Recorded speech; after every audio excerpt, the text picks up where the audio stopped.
getting a document ready, that's all. All right. So I am going to begin the meeting then. Good evening, everyone. Welcome to Housing, Health, and Human Services. This is our monthly meeting. We meet the third Thursday of every month. My name is Maria Ortiz. I'm the co-chair. My co-chair is Joe Rasucha. You will see him in a second. Per the governor's order, we're still meeting remotely, and this meeting is being recorded, and it's also live streaming on YouTube, and it will be accessible after. The agenda and the materials for tonight are public and can be viewed on the CB4 website. I encourage everybody always to sign up for the CB4 e-blast. You can receive agendas and links to documents for meetings beforehand. If this is your first time, the two things that I just want to share with you about the process are after each presentation. First, the committee is going to ask questions and comment, then members of the public or the attendees are permitted to. Subsequently, the discussion goes back to committee, and on some agenda items, committee members vote to write a letter of support or write a letter to make recommendations. After each presentation, and I think the most important thing is after the presentation and after the committee speaks, when it's your turn to speak, the public, you have to press the raised hand button. It's usually on the bottom of the screen somewhere in the center. And if you're calling in, I don't know if anyone's calling in right now, but I'm just going to share. If you're calling in, you press *9 to raise your hand and *6 to unmute. So if you're calling in, *9 to raise your hand and *6 to unmute. And tonight on the agenda, very briefly, we have 77 9th Avenue, the proposed drop-in center. That's going to be the first item. The letter regarding Gotham Properties utility credits. Third is going to be the inclusionary housing proposed applicant guidelines. Fourth is going to be, we're going to do the fiscal year 2023 statement of district needs for our committee, and then old and new business. And I'm going to switch something at the very end and have someone speak regarding old new business. And the first item is 77 9th Avenue. It's the proposed drop-in center. 771. Sorry, 771 9th Avenue, the proposed drop-in center. So we have Department of Homeless Services here and Urban Pathways. I know Joe might want to add a little bit before we begin. And for DHS and Urban Pathways, before you speak, if you could just say your name and your role where you currently work. Go ahead, Joe, if you want to add anything. Yeah, so the community board was briefed on the proposed drop-in center for 771 9th Avenue. That's in the old Janovic store between 51st and 52nd Streets on the west side of 9th Avenue. And the community board has made very clear to date that it does not believe that this is an appropriate location for a drop-in center, given the saturation of homeless facilities surrounding the location, namely the care for the homeless shelter right around the corner of over 100 units, the one supportive housing building on West 51st Street, Lantern between 8th and 9th with over 100 units, 112, and then the wind shelter also on the block of 341 West 51st Street. So our discussion tonight is to hear both from the provider, but really to hear from the Department of Homeless Services, because again, we made it very clear as a board, we are not against the siting of a drop-in center somewhere in our district, but a drop-in center in an area that already has facilities does not make policy sense. And that's why we are to kick off the discussion and orient it toward that. We'll have a short presentation from the provider about the services that are offered. But I want to make clear again, we're starting out with the premise that this location is the problem, not the use. So in there, I'll turn it over either to Molly or Erin. Want to start? Sure. Thank you, Joe. And thank you, Maria. Glad to be here with you tonight. Erin Drinkwater, Deputy Commissioner for Intergovernmental and Legislative Affairs at the Department of Social Services. I'm joined by Molly Park, the First Deputy Commissioner for Department of Homeless Services, Shane Cox, Assistant Deputy Commissioner for Street Outreach, and Leilani Irving, our Manhattan Borough Director. Tonight, we're here to talk about 771 9th Avenue, the drop-in center proposed by Urban Pathways. Before we get into the specifics around that drop-in center, I want to provide the committee and the folks who might be watching on YouTube a little background about some of our work to address the needs of New Yorkers experiencing homelessness, particularly those who are on the street. Under this administration, we have made significant investments in terms of increasing the number of outreach workers who are canvassing around New York 365 days of the year, 7 days a week, 24 hours a day, working to build relationships with individuals who are experiencing street homelessness, many of whom are disconnected from care, and really working to build trust to help stabilize these individuals and ultimately bring them inside and transition them to permanent housing. And we'll get into the role of the drop-in center in that work, but want to provide just some top lines. So in addition to increasing the number of outreach workers, when this administration started, there were about 200. Today, that number stands at more than 600. Additionally, we've made significant investments in what we refer to as low threshold beds, otherwise known as stabilization or safe haven bed capacity. These facilities in particular are incredible resource for individuals who are experiencing homelessness and on the street. They have a low threshold model, making it something that individuals who are disconnected from care more likely to come inside, get connected to care, and be connected to services, medical, mental health supports, case management. We're able to start supportive housing applications with clients. And this is really a critical piece of the puzzle in the options that we have to offer individuals.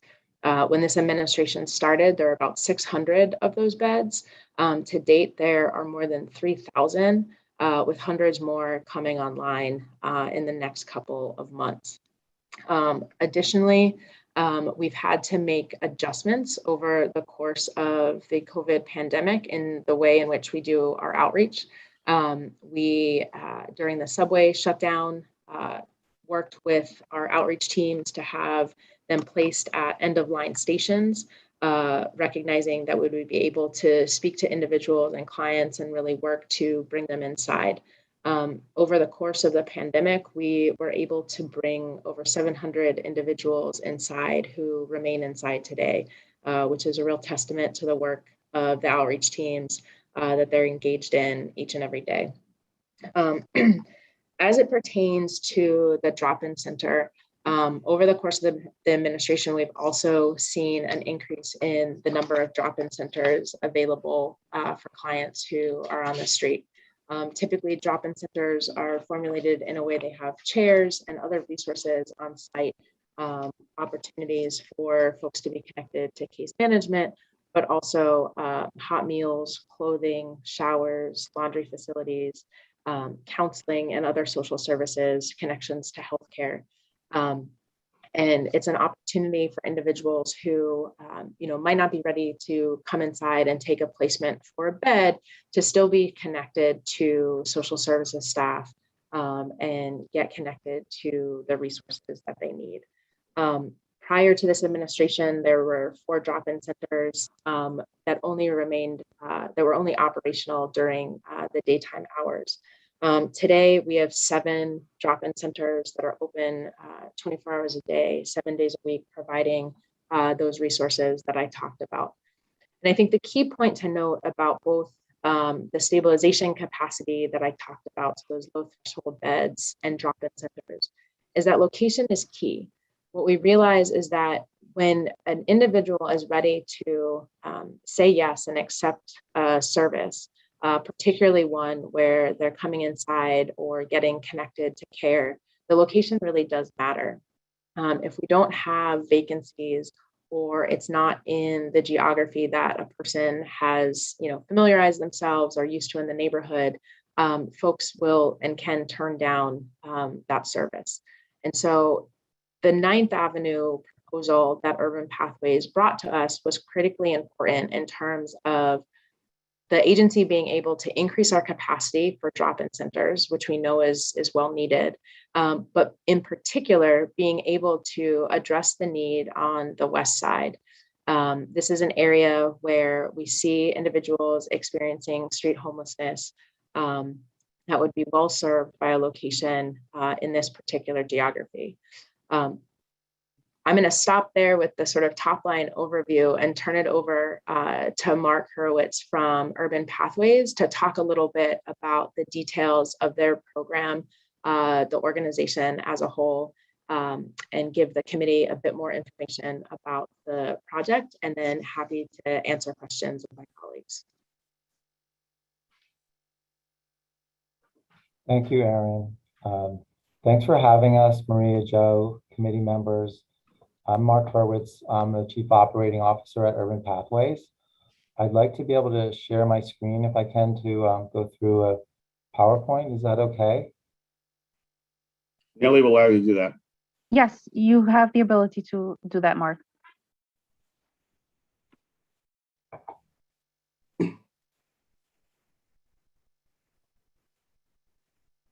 Okay, can people see this screen? Yes, Mark. Great. So I'm going to introduce Urban Pathways and the site that we're talking about. Urban Pathways really provides a comprehensive set of services wrapped around the population that Erin was talking about, chronically street homeless New Yorkers. And you can see here the types of services we have and the numbers of people we serve every year, which adds up to close to 4,000 unique individuals. We do street outreach. We have a contract with the Port Authority bus terminal on 42nd Street. So, you know, we're very, in our headquarters where I am right now is on 8th Avenue and 38th. So we're aware from, you know, being neighbors, but also being an outreach provider of the need. We currently have a drop-in center closer to Penn Station on 30th Street. It's called the Oliviary Drop-in Center. That's one of our earliest programs, very, very successful program with a great reputation, not only with our clients, but with our neighbors in the community. We have 3 safe havens, and we're about to open our 4th safe haven in the Bronx. We have extended stay residences. Those are generally licensed by the State Office of Mental Health. They're apartment style, but they're transitional housing for people with serious mental illness, generally people who are homeless or are coming out of psychiatric hospitalization. And then we have permanent supportive housing, which, as you know, most of you probably know, is permanent housing with available support services. You can see here a map of where we are, 21 locations, 4 out of the 5 boroughs. You can see a cluster here in Midtown, and most of what we do is 24/7, 365. We really started in Midtown. This is our roots. We started in 1975 as the West Side cluster of centers and settlements. And our original mission was doing outreach to homeless people with mental illness in Midtown. And that's how we decided to open the Oliviary Drop-in Center, the Travelers Hotel, which is now a safe haven, were some of our earliest programs. Those programs still exist. West Side Cluster was one of our first and one of the city's earliest supportive housing programs. We are compassionate and client-centered, but also data-driven. So some of our successes are that 70% of our clients who are active outreach clients are placed into transitional or permanent housing. Last year, we placed 727 individuals off the streets into transitional housing or from drop-in centers or safe havens into permanent housing. When someone comes to our housing, 93% of those people a year later are still housed. And we do regular client satisfaction surveys, and 82% of our clients are satisfied or highly satisfied with our services. So here's a picture of the new location. It is the former Janovic paint store. It connects with, it's on 9th Avenue, and it connects with, you can see on the right, a building on 52nd Street. We're proposing a drop-in center for single homeless adults, which could serve up to 90 clients. The building has 4 floors. We're looking at 2 floors for clients who, as Erin said, will sit in chairs. There are no beds in this facility. And 2 floors that will be for staff or staff interacting with clients, meeting with clients, working with clients. So Erin did explain what a drop-in center is. And, you know, for those of you who see a homeless person on the street and, you know, the person needs a bathroom, needs a shower, needs a meal, needs clothing, needs to do their laundry, needs help of any kind to help them get on their feet and get independence. That's what a drop-in center does. And we can do one of these things, we can do all of these things. It's a much less structured program than some others because it is designed to be inviting and to really help develop trust by meeting people's immediate needs. And then as they work with us and appreciate that we're there to help, then our clients often are work with us on longer term goals, such as housing, such as medical treatment, mental health treatment, substance use disorder treatment. Some of the things that are different about a drop-in center than some other programs that we run or that exist in the city is that clients can self-refer, as the name implies. A lot of other programs like shelters, you have to go through a central intake. Even in the safe havens, you have to be generally referred by an outreach team. You know, we found this to be extremely effective in developing trust and helping people who really felt shut out of the system for help and for housing to obtain housing.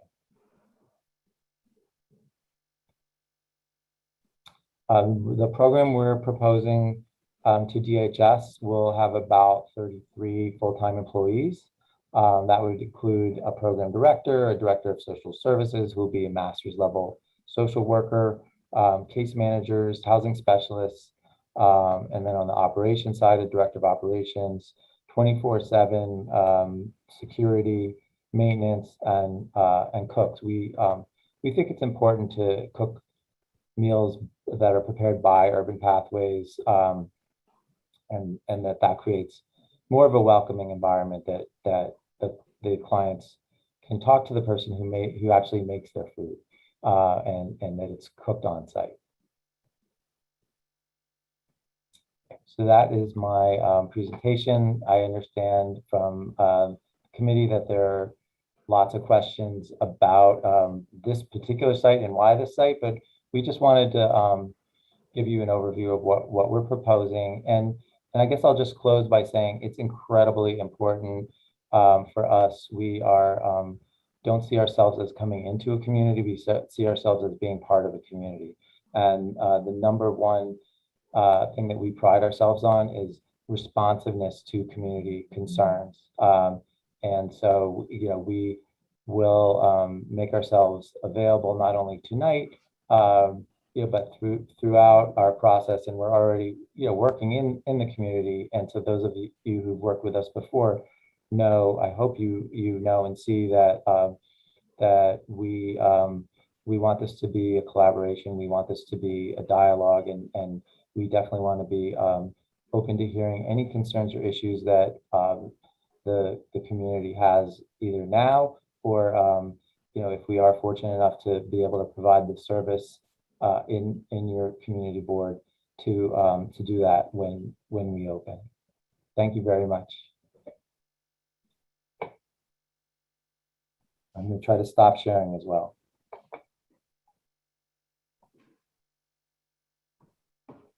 So we're going to start discussion off, but first I want to make one note to Mark. When we talk about collaborating and working with the community, the issue here is come to the community first before having a proposal set forth, so we can assist you and work with you to determine how it can work within the community fabric. And the issue here, let's make it very clear for the committee members and for everyone else, is not about the need for a drop-in center and the services that are supported there. We all agree on that. It's the location of this proposed facility. That's our issue, and we want to work through with you. And we do have said clearly that we don't believe this is the correct location for it. I'm going to start out with committee members. James, you've raised your hand. You want to put on your video, please? Thank you. You're on mute still. Thanks. Leslie Williams will be next. First, I want to thank the people who came forward, Aaron and Mark. Thank you. Aaron, I also want to say, if it weren't for people like you working in city government, like, we wouldn't even be having this conversation. So we really appreciate you coming here. This is a very important issue, and I don't want you to think that we aren't sympathetic. We are extremely sympathetic, and I think that's been demonstrated by the extensive services that are already available in Community Board 4. I wanted to ask a couple of questions about, some of the statistics. So first, as I recall, you said that there were 7 drop-in centers in Community Board 4 that are open 24/7. No, citywide, Aaron, right? That's right, citywide. Understood. So where are those 7 drop-in centers? Because the urban pathways put up a map that I screenshotted, and the urban pathways locations, they're, I don't know, upwards of 21 and Yeah, James, those are all urban pathways types of facilities, the range of them. So if we can just maybe narrow it down, that Aaron, and I know Sure, it's I can give, so I think what Mark showed in his presentation is urban pathways as a provider, their footprint of the variety of programs and services that they have, not specific to drop-in centers. As it relates to the 7 drop-in centers, there are 2 in Manhattan, 1 in Staten Island, 1 in Brooklyn, 1 in Queens, and 2 in the Bronx. Thank you. So, and again, I don't want to conflate, and I understand that some are drop-in centers and some are just urban pathways sites that are, providing services. That being said, Aaron, you said that it's really important that services be available in geographically important locations, convenient locations. That's not a misconstruing of what you said, right? No. So where is the one that's in Manhattan currently, the drop-in center? So the Oliviary, Mark, do you want to talk about that? That's on 257 West 30th Street. Okay. It's on 30th Street, just east of 8th Avenue in Community Board 5, just outside of our district. Right. Now, I live on 30th Street, and I used to have an office not by that Janovic Paint Center. So I know how close they are together, and I know how big Manhattan is. So I'm just concerned and curious, like, using your logic, why wouldn't you want to place it somewhere else? And I'm not even talking about, and again, we already have one just outside of Community District 4, but literally 1 block over. So, if proximity is the issue, why this location? Which, again, your presentation and Mark's presentation didn't address that. You only addressed the need, which we've already granted, and Joe has done a great job of explaining that we understand the need. So can we talk about the location? Sure. Or Molly, you want to go ahead? Sure, let me jump in. Hi, I'm Molly Park. I'm the first deputy commissioner at DHS. Thank you so much for having us here for this conversation. A couple of things. I think, first of all, we have heard very loud and clear that there are issues with street homelessness, people experiencing street homelessness in Midtown, in Community Board 4, right? We've invested a lot of resources on solving for the outreach and bringing more outreach workers to the community. But at the end of the day, sort of the most direct way to make sure that there are fewer people on the street is to give people a place to be inside, right?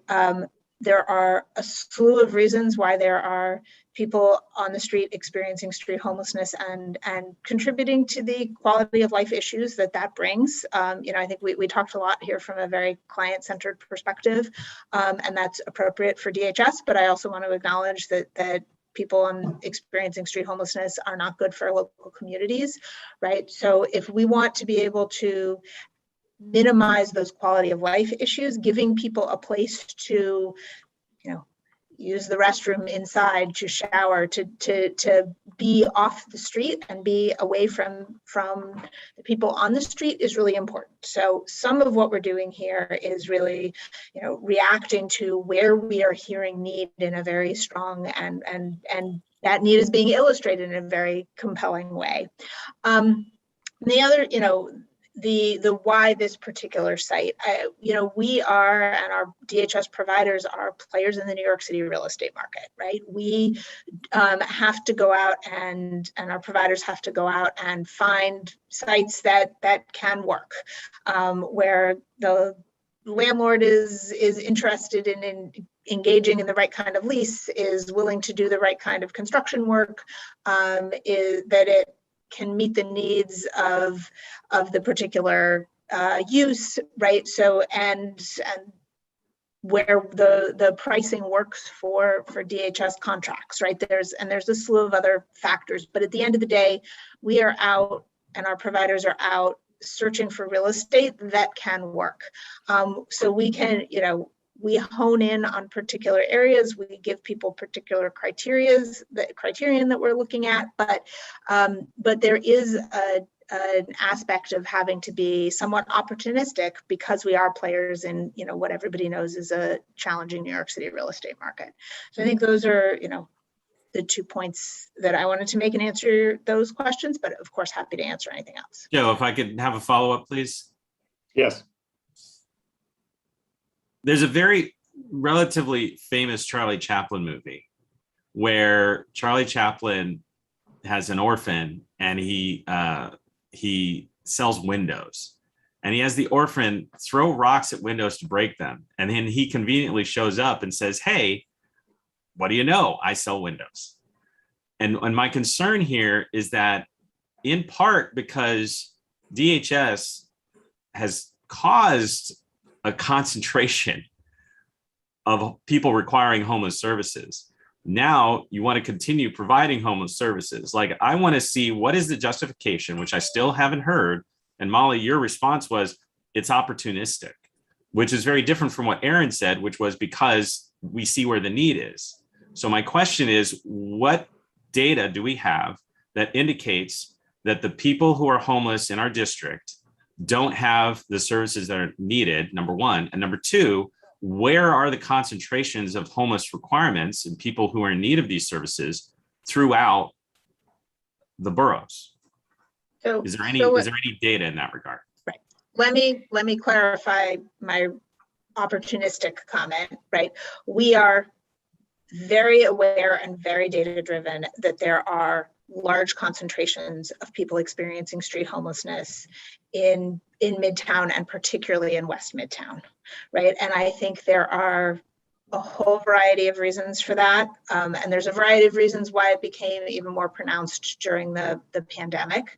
I can maybe, when I'm done, Shane Cox, who's certainly much closer to the programs, can speak to some of those numbers and some of the trends. But it has been very clear that Midtown and West Midtown are places where there is a lot of need. And I will say, there's been a lot of conversations in other contexts with members of this community about, how do we deal with particular individuals on the street with bothering of people who are outdoor dining, right?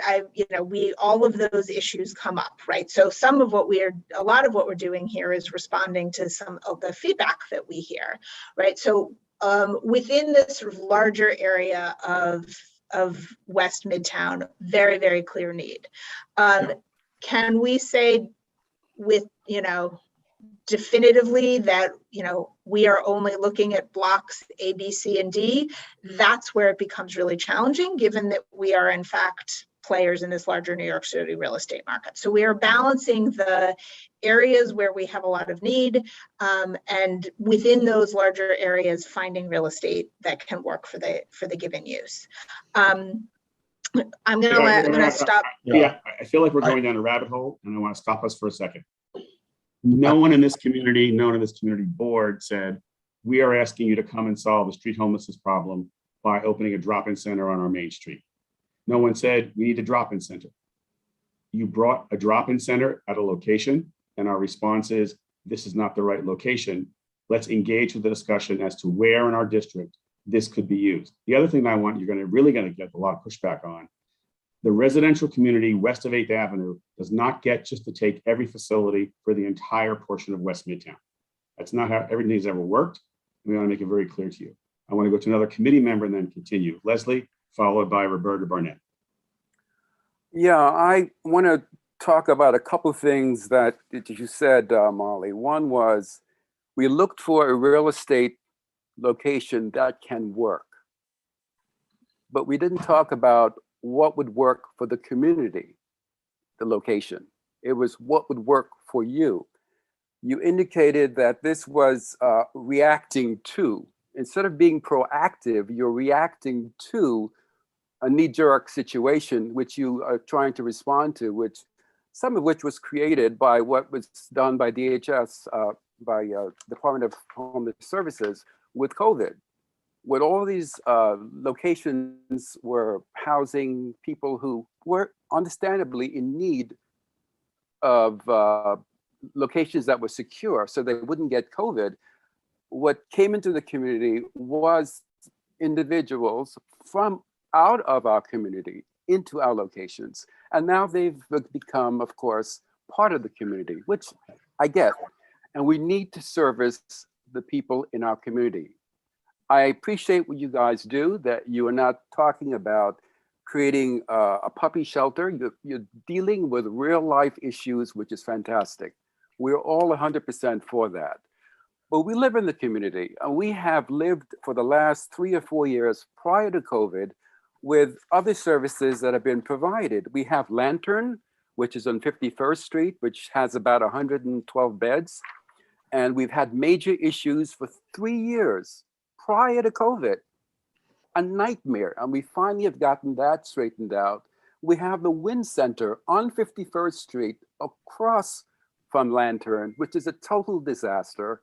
That was a Christine Quinn phenomena. We have a problem with that.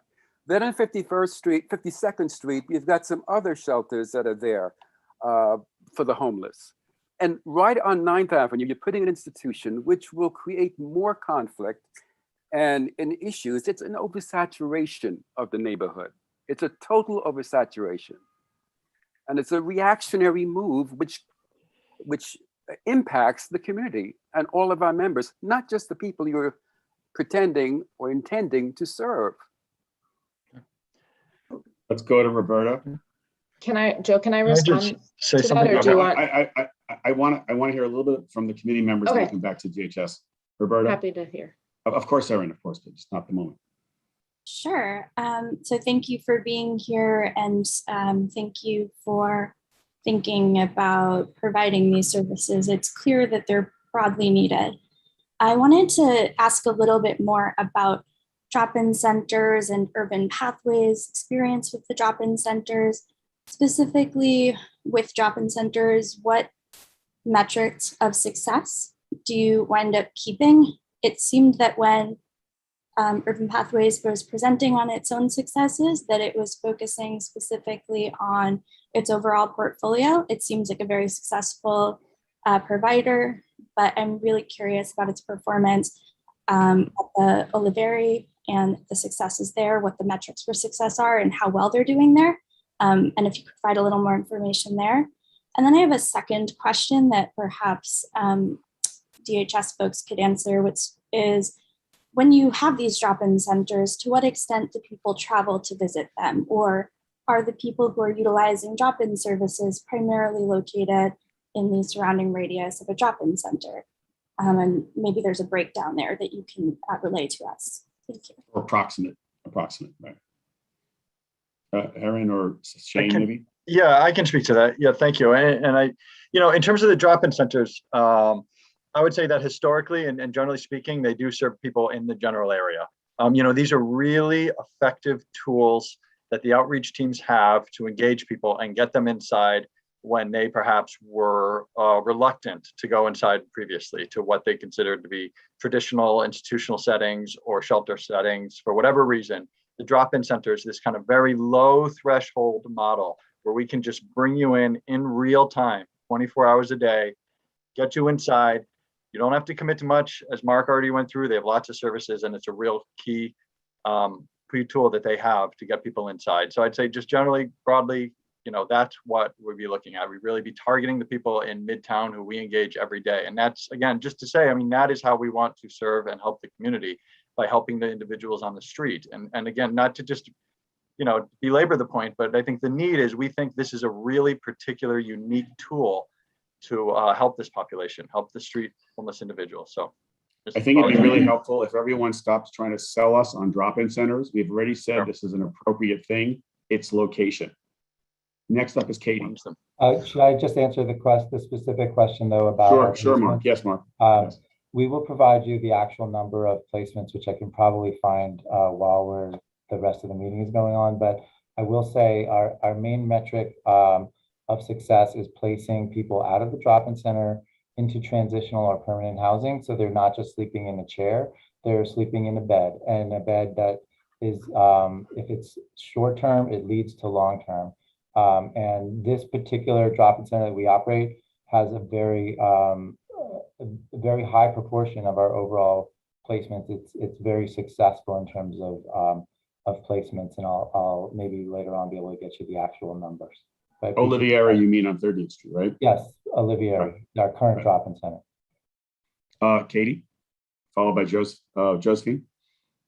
Thanks. Like the others, I'm super appreciative of the work you guys are doing, both at Urban Pathways and at DHS. And I just had a couple of questions because I'm trying to understand. So for the one that you're already running, the drop-in center you're already running at Urban Pathways, and then maybe also DHS can address this for the other drop-in centers. What is the interactions like in the community right outside the door? So for example, is it a lot of sort of in and out? Are people sort of hanging out during the day? And as you said, they can just come in when they want to. Are there, I guess I'm just trying to understand what your experience so far has been of what the experience is on the street and in the direct, like on the block of drop-in centers. I'll address that quickly, but also Lisa Lombardi is our Deputy Executive Director who's on the call, may have something to add. I encourage anyone to walk by the Oliviary Drop-In Center. Of course, there are people coming in and out. Our staff and our clients are very aware that it's important to maintain good relations in the community. So we do make sure by walking around the perimeter that there aren't clients hanging out, that also with our access control, that there aren't long lines of people waiting to get in. And our experience with the community is a lot of people who work near there, who go by there every day, never realized that it was a drop-in center until they heard through us. And we can't promise that there's never any incident, that there's never anyone hanging out on the street, but I've heard from a number of people how surprised they are, how unremarkable, in fact, the fact that it's a drop-in center in that location, how unremarkable it is to people who walk by it every day. Is the Right, and- Oliviary Center, is the Oliviary Center only for women, or is it mixed population? It's mixed. Mixed, okay. Yeah, hi, it's Lisa Lombardi. Just to add to, we have a casework model, a case management model, which does help with the services and the structure. And that means that you have a caseworker, you have an assessment, we do all the paperwork required for the next step to move to either, what we didn't mention, I think, is we return a lot of individuals back home or to families. So that's a big number that we also try to encourage to get families reunited. Some go back to their families and we make those connections, which has been very popular. But the casework model is really about focusing on getting that particular client to the next step. So hopefully within I'd like to say 3 to 6 months, we do the assessment, and hopefully by the 6 to 9 month, if not sooner, because we try to work a little faster, that individual is placed into a permanent environment, supportive housing environment. And I think that's what helps us help with the structure. So it's not something where people try to hang out and say that's what they're doing. We're really trying to, move folks. And again, I know it's all about the location, but the people are on the street. So we're trying to really help them get off the street in that area, because it is a large area where you see a lot of people on the street. And we also do the bids in the Fashion District and Flatiron District. So we really see it every single day. So well, you do outreach. You do outreach for them all the time. Yeah, constantly. So right. I'm just saying it is, look, you're going to get a population that might never come in, and we still work with them. But for the most part, building that relationship and getting people off the street, it is a hot spot over there. I know, again, everybody doesn't, it's not the services. I get it. It's the location. But I think it's a really good building, a good location that could help us getting those folks off the street in that particular area. And I think that's why we've ended up trying to do that. And this is Shane from DHS, just to say the work of Urban Pathways at the Oliviary is emblematic of the work being done at the other drop-ins as well. And as Lisa's alluding to, I mean, it's part of it. The drop-in center, the work doesn't end or begin just at the front door. They're part of a whole continuum that really involves the outreach teams. We're also in the street, in the field, engaging people, and there's a lot of back and forth and work on clients. And if there are issues with clients, then we'd certainly bring in outreach teams and bring in others and try to address whatever issues there are and figure out a way to get the client to an appropriate place or whatever we can do to serve them. So it's a whole. I'm going to go to Josephine.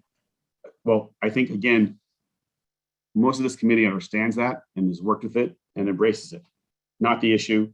So please don't give us, again, the pitch on it. We know it works. It's very important, right? I'm going to Josephine, but I want to make one note that 30th Street between 7th and 8th, the drop-in center Oliviary is just a few, maybe 100 feet east of 8th Avenue. It is a commercial block. It is not a residential block, period. Let's go to Josephine, followed by Betty McIntosh. Thank you very much for your presentation. Well, regardless of where the drop-in center ends up, I just have a general question about how you provide security, because that's like an ongoing issue. So you say that there's people walking around checking the perimeter. Is it security that from DHS? Is it Pathway providing it? How often does this happen? And can you also give sort of, give us an idea of maybe some of the security issues you've had at, say, 30th Street? I guess one of the things that what we've seen time and time again, these are not drop-in centers, but at shelters, is that you have people from the outside community coming in, trying to sell drugs to people who are, trying to get help for themselves, but, nobody seems to be doing anything about that. And then sometimes you have fights that break out. So who's monitoring all of that? We hire our own security there, Urban Pathways employees. They are required to be licensed security guards, and they have a number of roles: fire safety, access control. All our security, in fact, all our staff are trained on de-escalation techniques, trained on understanding mental illness. And Lisa can speak a little more to the types of incidents, but I would say in general, it's a pretty vulnerable population. We're serving the chronic street homelessness population. While there are incidents, it's actually, when you come into the drop-in center, it's a pretty calm environment. Again, I want to note, I would ask you to focus. The question was not about inward, it's about outward and security around the facility. So if you can speak to that, Mark. Right, yeah, and I mean, around the facility, there's very little, and we're not law enforcement, obviously. There's very little in the way of incidents that we see. A lot of it is really the hanging out. We understand that, you know, the community doesn't appreciate if our clients are hanging outside.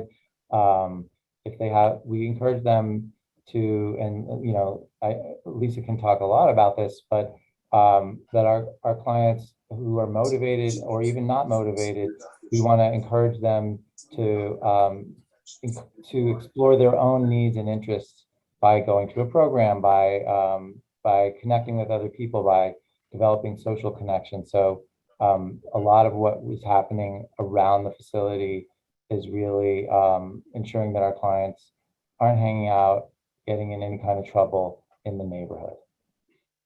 Go to Betty and then Yes. Sabrina. Hi, and thank you for the presentations. And again, I think it's a fabulous program and fabulous concept.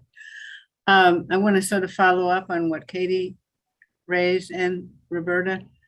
I'm trying to picture the drop-in center and somebody goes in and gets a sandwich. Okay, and that's it. That's all they wanted. They wanted their sandwich. And they come out and they maybe meet their buddies on somebody's doorstep, or there's some chairs on the sidewalk and they convene on the sidewalk. I spent time at 40th and 9th Avenue, and people have made themselves comfortable at various times on the corner. And so I have a hard time picturing what you do to control that. Again, I think Joe made a good point that the 30th facility is in a more commercial area, whereas you're going into a more residential area. So how do you control that? And also, if people are coming from outside to sell drugs to the people who are going in and out of the drop-in center, how do you deal with that? Aaron or Mark? Yeah, on your first question, I mean, we don't control, we can't control where people go, but these are people who, but for the drop-in center, would be spending 100% of their time on the street. So they're coming in. The other thing to note there is that there is a close connection between the drop-in centers and the street outreach teams. So even though we Urban Pathways might not know where someone goes, because DHS shares data between programs and the programs talk to each other, we may be talking with our own outreach worker, with another organization's outreach worker, and collaborating on how to reach this client and get this client the help that they need. So there is some connection there. And in terms of drug use, drug selling, you know, I can't say that, well, drug use is certainly a well-known problem among homeless people. We control who comes in and out of the door, and we have no tolerance for any behavior that's illegal or dangerous. And so we are very careful if we see any signs of drug dealing to keep that out of the facility and keep people who are engaging in that with our clients out of the facility. And we work with law enforcement if necessary. Drug use is another story. We see that as something that people need help with, and if they're willing, need treatment for. And we work very hard on that, getting people treatment. And we have a nurse on site at our current drop-in center, and we connect with primary care and other medical providers who can provide different ranges of drug treatment, mental health treatment, and physical health care. I want to go to Sabrina and then a couple of comments and open up to the public. Sabrina? Yes. Hi. Thank you for your presentation. This question goes more to our community and folks what we're thinking. Like, I understand that we, for the most part, it seems like we all agree that this could be a good idea or a good model for our homelessness. But then it's not, because there are reasons, right? But it's kind of like not in my backyard kind of situation. And so I'm just asking to the community, like, do we have another place that we think as a community board that could work best?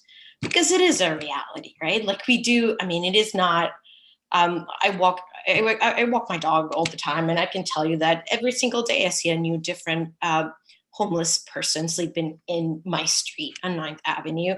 OD, I can totally tell has substance use problems, and has not OD, but substance use problem and mental health illness. And it seems like this model could work for these people.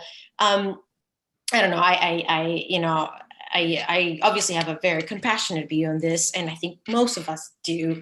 But I'm just wondering, like, okay, it doesn't work in this block because A, Y, B, C, D, but where else can we offer a solution? Because it is true, Midtown, and it's not only anecdotal for what I'm seeing when I walk my dog, but it's a statistical. We know that homelessness in our district is bad. Yeah. So what are we going to do with this? Yes, we do have transitional homelessness. We do have supportive homelessness places, but what are we doing with the street ones? So again, this is just a conversation. I don't know what's going to happen. I don't know how the vote's going to be. But what are we proposing then? Mm-hmm. So let me just try to help frame this then. First and foremost, we are not a not in my backyard community, because around the corner, we approved and worked with a shelter right around the corner from this proposed facility. There's another shelter on the block on 51st and 112 units of supportive housing with severely mentally ill individuals on that same block. So we continually welcome in. The thing we have to be cognizant of is that these are part of a community and they interact one to the other. The clients at the wind shelter and the tenants at the Lantern Group were interacting and having lots of issues back and forth. We don't, as a community, want to create situations where it becomes a location where other people also prey on the homeless to come and create drug activity and other kinds of things happening around it. That's what happens when you concentrate facilities in one location.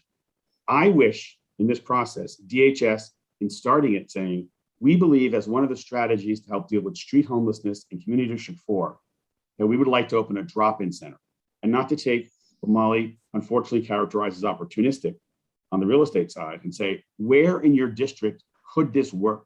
So Sabrina, the question you raise is the very issue that our board members raised at a briefing we had with DHS about this, saying, that's where we like this to have started.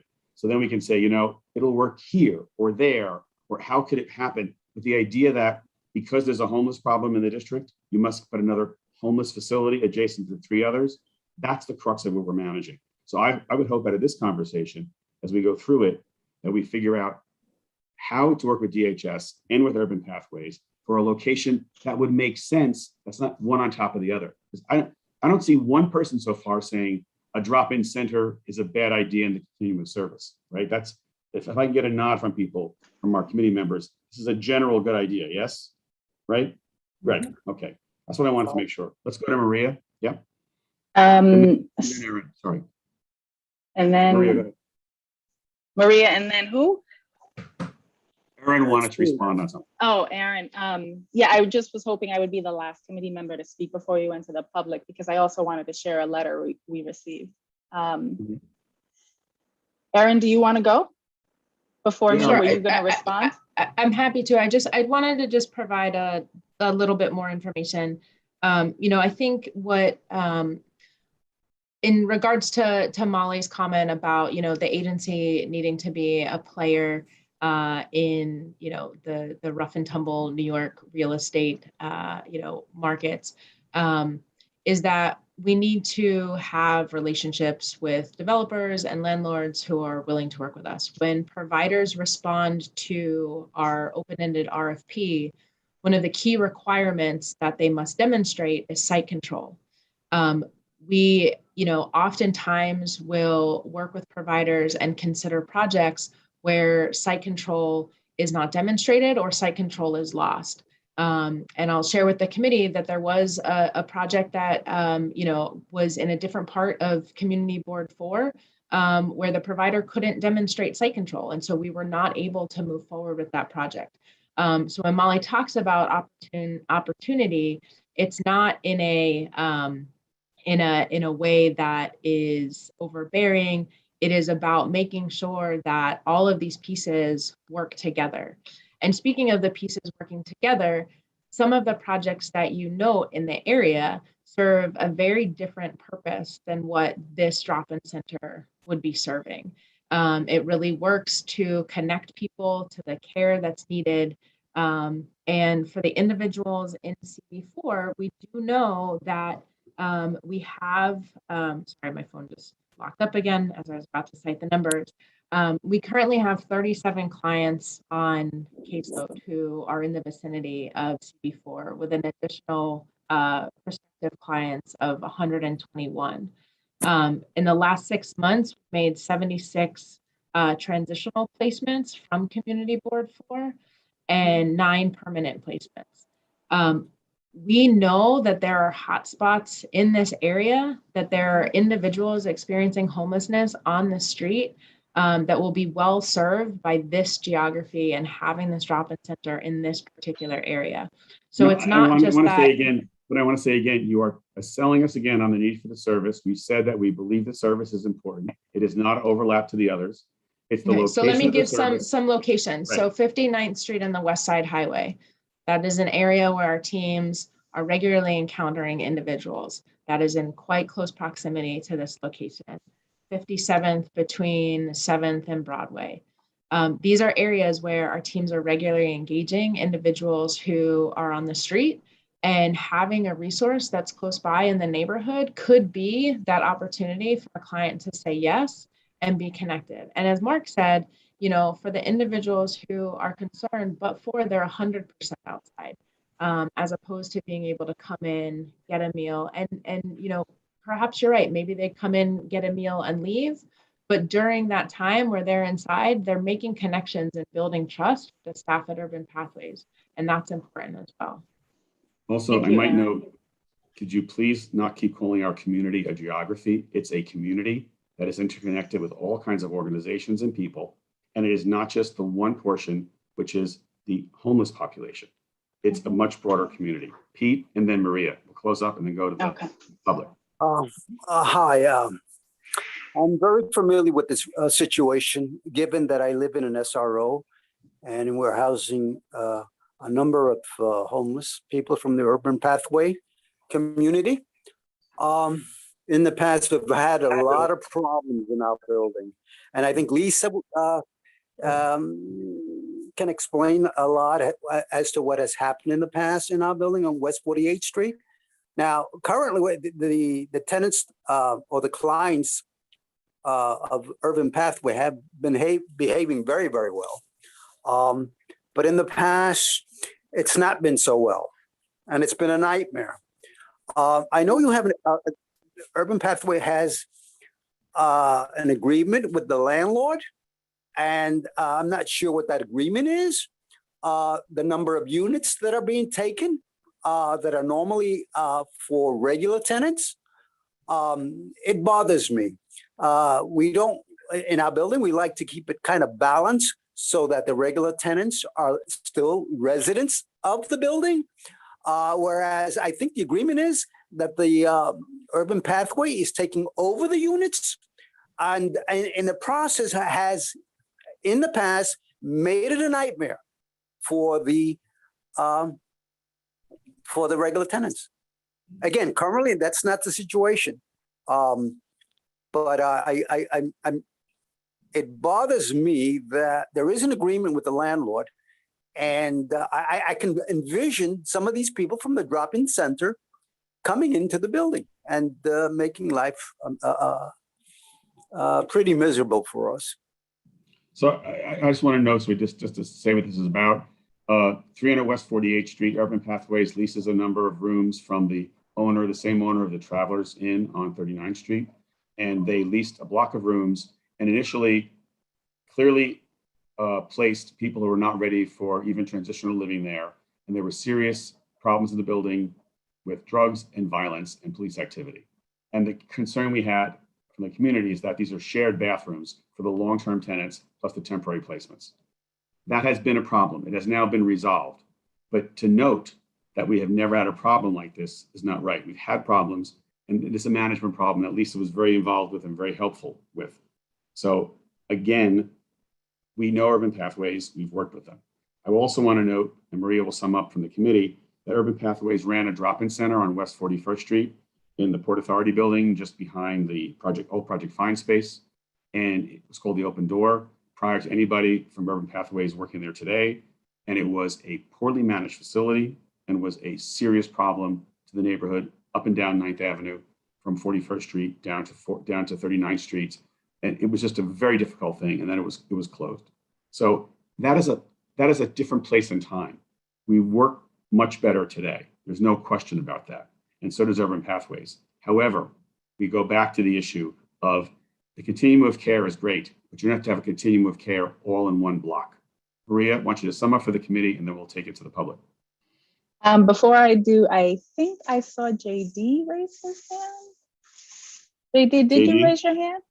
I did. I can't speak too well because I have vocal cords are swollen. I want to agree with James and Leslie. They summed it up brilliantly. And I want to thank the commissioner for that statement about opportunistic. It is the reason we have a social service facility on every block. It's real estate. It's real estate. This is a cynical presentation, and I'm very concerned. Also, I don't understand how it's going to alleviate continuing homelessness. We're close to Port Authority. It's great what you're doing, but how does that change overall the situation? We don't know. Thanks, Maria. Let's go to JD. I mean, sorry to Maria to sum up, and then we'll go to the public. Molly, I saw that you wanted to say something, but I was hoping we would wrap this up by 7:30, this portion. That's fine. I will. Yeah, just Molly, we have more on our agenda tonight. Yeah, and I don't want to be here till 10. So I just, first of all, thank you, Aaron and Molly, for being here. Leilani, I see you all the time. Molly and Aaron, I would invite you to our meetings more often when we have to deal with DHS. So thank you for being here. I want to share, I was born and raised in Hell's Kitchen. I also lived in Chelsea growing up. I am a licensed social worker. Soon I'm transitioning and I'm actually going to be working in the community in the neighborhood. And I'm not the only person who works in human services who's sitting on this board, who's sitting on this committee, I should say. Joe works in human services, Jessica Chait, Sabrina. I believe, I can't remember, Roberta, if you do, but Katie sits on a board. Katie, are you still sitting on the board for something related to human services? So we have a number, I feel like we have a number of people on this committee who are compassionate and understanding and kind of come from a place where I do. I live on 55th and 9th, and there's actually a committee member here who lives closer to the site that's being proposed. You already know this, but I'm going to share this again. Joe already said it as well. You know, CB4 is an open kind of, we also have a really good reputation, but we're also open in terms of what we're willing to accept and compromise and work with city agencies and not go to court and try to sue you to get us out of our neighborhood, right? And yes, for CFH, which is around the corner, Care for the Homeless, with about 120 beds, if not more. Around the corner on 52nd, CB4 did get an award. And most of the work that was done there was between Dolores and I, right? And including attending the CAB meetings. And I personally prefer that there would be more affordable housing in this, in CB4 opposed to a drop-in center. But I do believe there is a need for a drop-in center. I'm just, whether or not it's open 24 hours, I think this location specifically is not a good location. It's a burden at this location, right? And although I do, you know, I walk around the community a lot. I don't, when I'm traveling within CB4, I don't take the train, I don't take the bus, I walk. So I walk up to past 59th Street, I walk to 34th Street if I have to go around there, and I'm passing 42nd. So I see those areas, right? And I see where there's homeless individuals, and I see when there are regular ones, right? Who in my opinion, and it's, they probably have a higher need. Those are the harder ones to get in, right? Because they're struggling more and they're suffering more. But there are specific hotspots in this community where I see a higher number, and they're usually, and you all know this because you're in the work around transportation hubs. That's in CB4. And I just think that I would urge DHS, Urban Pathways, and CB4 to have continuing conversations about finding another location within CB4. I would even say even CB5. I have a good rapport with the similar committee. But finding a better location where it doesn't feel like there's this oversaturation, this concentration on that block. When literally around the corner, we have one homeless shelter, and around the corner, the other way, we have a homeless shelter and supportive housing. And when there's concerns that are sent to CB4, like I told you all before, right? An email may be sent or a phone call is made to CB4. I hear about them. And for every time there's a phone call or an email sent, I believe that there are more complaints and more issues. It's just that people aren't reporting it. They don't show up at meetings. They don't know that they can. They don't know who to complain to, right? And I think that's all that I'm thinking about. That was a lot. And I just want to share that the email we did receive is from someone named John Smallwood on behalf of residents from West 53rd and West 54th Street. We can also forward it to you. He wrote that he knew that there would be quality of life issues mentioned, but he wanted to add, and I'm not mentioning everything in the letter, but he wanted to add that the DHS notice should have been more widely distributed. I don't know if I said that right. You know what I'm saying. Yes. But he had questions including around documentation regarding the property and if it's being subleased from the immersive theater. And that is all I wrote about that to share with you all. There was one or two other things, but I believe you mentioned them, like the services that you would have at the drop-in center. You already shared that. And this is recorded, so that information can be provided. But I just wanted to share that. And thank you for being here. Joe, I know you're going to say something. You're about to say something. Yes, I want to go to the public, and I want to first, I only see one hand raised, but I know there are lots of folks who came here for this issue. So if you want to speak, please just hit the raised hand so you can speak to it. We'd like to hear from you. The goal tonight is to hear from the public. So, and if Nellie, sorry. Joe, and if I saw that there are some callers here, if you are calling in and you would like to speak, you have to press *9 to raise your hand. And when it's your turn to speak, you'll press *6 to unmute. So *9 to raise your hand, *6 to unmute. So let's, Nellie, bring over Brian Weber and Elka Fears first.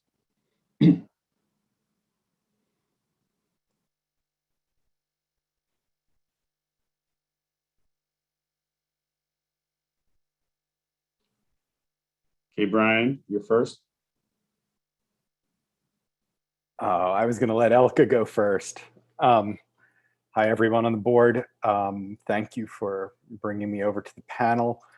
I'm not going to take a lot of your time. I'm just going to echo the concerns that were expressed very articulately by this committee.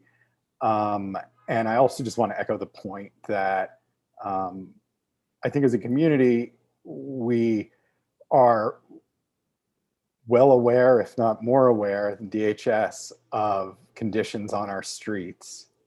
And to echo, and I forget who said this, when we've been asking for assistance with street homelessness, we haven't been asking for you to put more facilities in our neighborhood. The concentration of social services, while we understand the importance and need of them in and of themselves, should not be concentrated as heavily in a district as it has been in ours. And DHS, Leilani, Aaron, you guys know what this community has been through in the past 16 months with the concentration of temporary shelters here. It made matters significantly worse. And you, I think back to what James had said, and I didn't know where he was going with this, with his chaplain analogy, but I think it's kind of accurate. This, in many sense, was a self-inflicted wound upon our neighborhood, and we haven't gotten out of the weeds with this yet. And I would urge DHS to look at the social services that we do have in our neighborhood and work at making those functional, because there's a lot of dysfunction in them. And Mark, I know you say you're based on 38th and 8th Avenue. It's a headquarters. It's not a drop-in facility. You're right around the corner from a harm reduction center, 2 blocks away from a methadone clinic. You know what this area turned into in the last year. And I see you there, you're nodding your head. So what I'm just asking DHS to do is reconsider where you locate something and not do it based on what the opportunity is, because that's how you located the temporary shelters and hotels in this area. The opportunity provided itself and you did it, and it was a disaster. So thank you all. Kafir is next. Unmute, Elka.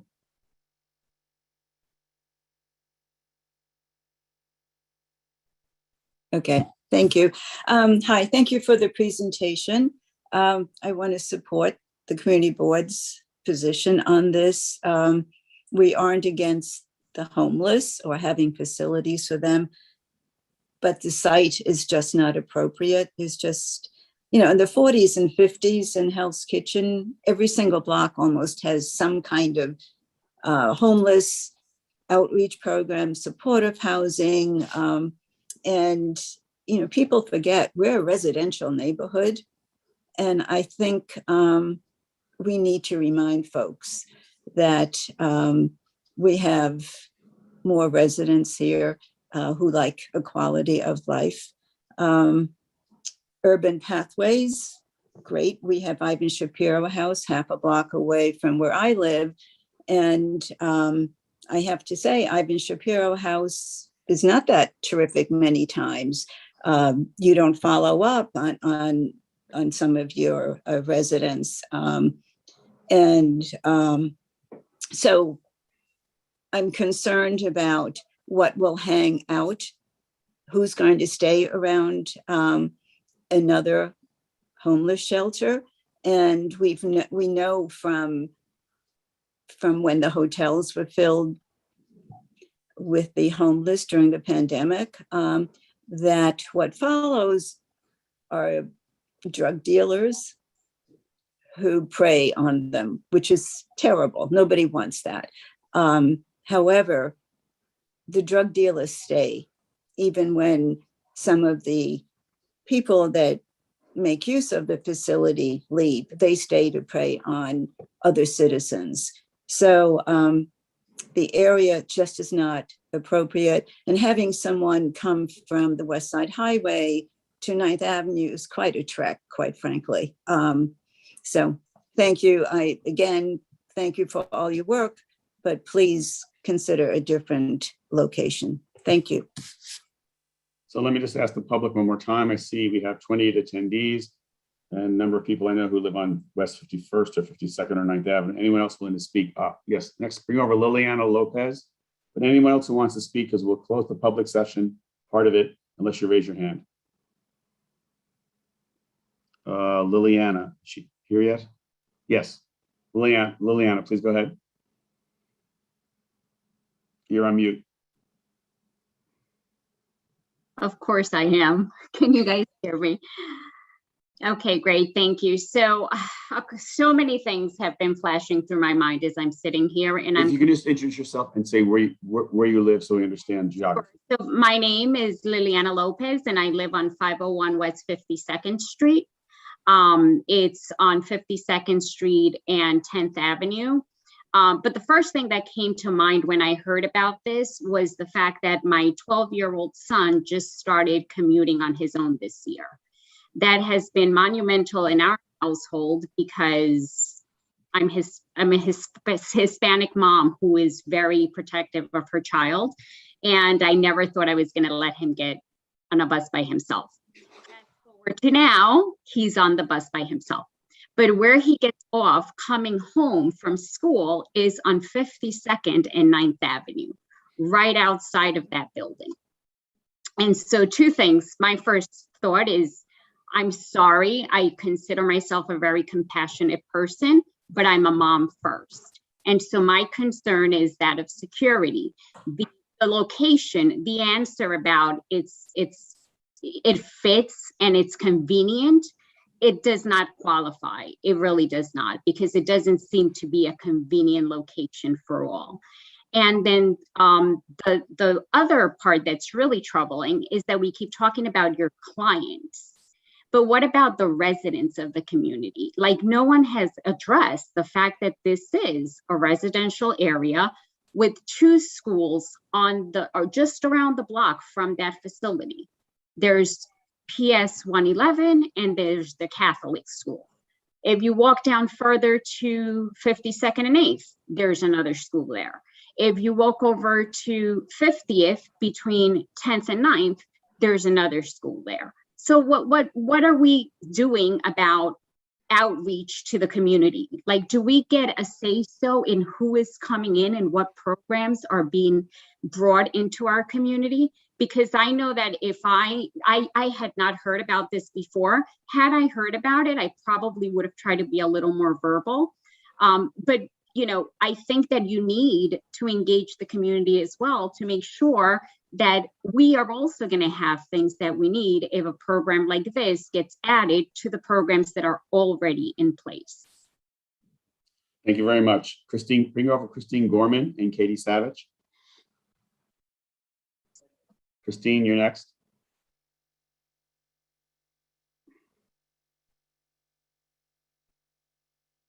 Hey, let's see if I can start my video.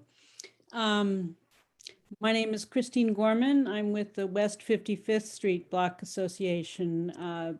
We kind of spill down to West 54th and sometimes up to West 56th between 8th and 9th Avenues.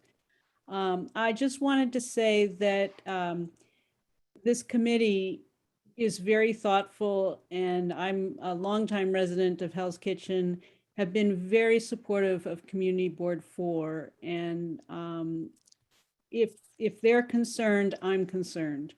And they are thoughtful people, good folks who can work out solutions. There have been any number of issues over the last, I'm dating myself, 35 years that I've lived in the community where we have come up with solutions. And so I just want to praise Community Board 4 and encourage DHS to work with CB4 to come up with a solution here. Thank you. Next is Katie Savage, followed by Christopher LeBron. Bring Christopher LeBron over. Nellie. Katie. Hi, my name is Katie Savage. I live on 51st Street between 9th and 10th Avenues. I also run a community cleanup group in the neighborhood. So I am constantly walking the streets of Hell's Kitchen. Some of the homeless folks we do encounter on the street, or people on the street that are hanging out, they actually belong to some of these other service area providers in the neighborhood. So a lot of people hanging on the street have a place to go, but they choose to be on the street. You're saying you have 2 floors and you can service 90 people at a time, and that people could potentially be sleeping in a chair. I know, like, it's great, but it's not solving the problem. It's that we need housing and more places for people to be. And you mentioned the hot spots are like 59th Street and West Side Highway, 57th between 7th and Broadway. There's a lot of residential real estate that you can look at, and this is like 6-7 blocks away. So there has to be a spot that's in an area that doesn't already have a concentration of facilities. You're also keeping all of this out of commercial areas that could have space and that are away from schools and away from like, are you prioritizing businesses and making tourists feel safe in Times Square and in those areas than the residents that live here and have stuck through the pandemic? It's just really difficult. I've lived here 17 years and I question, why am I still here? It's Hell's Kitchen, it's always forgotten about. You know, people think I live in Manhattan, everything must be wonderful. And then they come to Hell's Kitchen and realize, oh, okay, this isn't what I thought. So it would just be nice if you could, instead of saying West Midtown, call it Hell's Kitchen, because that's what it is. Thank you. Thank you, Katie. Christopher LeBron, you're up Thank next. you, Chair. I appreciate it very much. My name is Christopher LeBron. I'm a member of Manhattan Community Board 4. But today I'm speaking as a member of the public. That building, the former Generic Paint, is a former building of my grandfather's employ. It was an industrial building. I have fond memories there, and I also went to PS 111. My mother was the former Block Association president for 47th Street, 48th Street Block Association, and she was also the former chair of Midtown North Community Council, which means that I have grown up around these meetings, and I understand the basic principles, at bare minimum, of Jane Jacobs. Your project makes no sense in an area that has such high density and such high giving, and has been identified year over year and generation after generation for social services. This is a fundamental problem. I came in earlier and jumped off, and like what Katie Savage said, I, as a son of Hell's Kitchen, take extreme offense to how you've labeled my home. This is wrong. There are many places that we can do this. And I worked in city council. I worked in Brownsville. There was a bed and drop-in center in Brownsville on Pitkin Avenue. I know what it can do, but I also know that when you have situations like this, when you place high concentrated areas in with an included drop-in area, it brings about a new economy, an economy that targets the vulnerable. And this neighborhood has seen its fair share. And what you're hearing today is that enough is enough. I trust this committee to negotiate the best opportunities for all New Yorkers.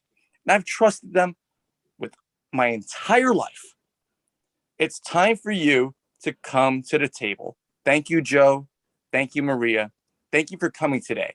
But we need a better conversation and a better solution than what you're proposing today. Thank you, Chris. No other members of the public? Going once, twice? Okay. So let's come back to the committee, please.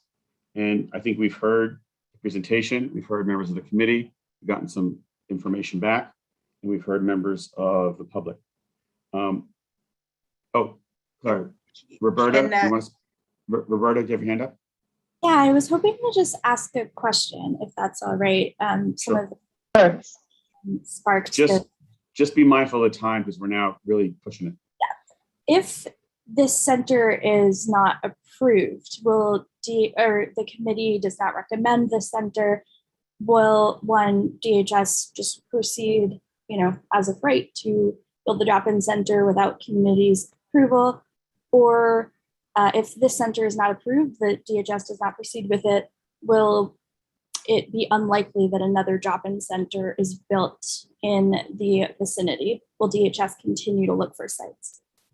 Can I try to speak to that before we get to DHS saying what's going to happen to us? Because we are the masters of our own destiny, I hope. Normally, yes, but you said to be mindful of time, Joe. So just keeping you on check. I am. I'm very much on it. Yeah. Normally, the process is we have a discussion in the public. There's a read on the politics and the sense of the community. And hopefully DHS, like any other city agency, then works with the community to figure out how to solve the situation. So I don't think it's either black, white, or yes or no. It's going to be somewhere in between. And we hope this process helps them hear that there's a broader concern, and let's figure out how to make it work somehow, somewhere. I think that's the sort of thing. So James, if you want to make a motion, I'm definitely going to entertain that. Otherwise, I want to cut off discussion. James? I just have a very brief question, if that's all right, Joe. Very brief. This question is for Molly or Aaron, if Aaron's still here. I don't see her on my display. Was there an email or a phone call made to Community Board 4? Joe, I know you know the answer to this, but I want to hear this from HS. Was there an email or a phone call to Community Board 4 prior to moving forward with this proposition regarding the Janovic location? I'm not sure I fully understand the question. So we did notify the community, the elected officials, and when we say community, the community board. So once we had a rated and approved proposal from Urban Pathways, that's when we reach out to the community board to let them know that we'll be moving forward with the project.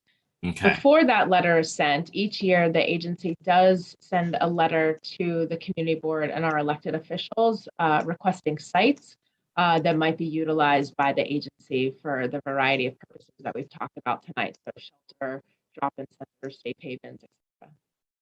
Thank you. So the way I interpret that answer is no, that it wasn't until after that you requested locations, but that it wasn't until after you sent out what sounds like a sort of a blanket request that you started moving forward with this plan. Am I misinterpreting what you just said? If I could jump in there and chime in, right? The procurement process in the city of New York, and I hate to sound like a bureaucrat, but the procurement process actually matters, right? The provider has to apply, they have to have site control, and until that contract is awarded, it doesn't actually exist, right? So there isn't we can't presuppose the award of the contract until it goes through a competitive process that is, frankly, blind to all of us that are here on this phone call. So there is, I hear the question that you're asking about why weren't we here earlier in a proposal stage, right? The answer really does come back to the procurement process and the need to keep it blind and competitive leading up to that. I also do want to go back and really echo what Joe said. I think we are here. We want to work with the community. We want to be here. We want to continue the dialogue. My son goes to school a couple blocks from the site that we're talking about as well. So, there's been a lot of conversation about community, and I apologize for poor choices of word. I absolutely believe in community. We want to be a part of that, and we look forward to working with you as we go forward. So Joe, let me just clarify again. I'm going to get right to it. The issue here is there is a procurement, but that's the process, right? There's nothing that stopped neither Urban Pathways nor DHS from coming to Manhattan Community Board 4, contacting Jesse Bodine, the district manager, and saying, we really think it's a good idea to site a drop-in center in your district. And can we begin to engage as to what is a good location for it?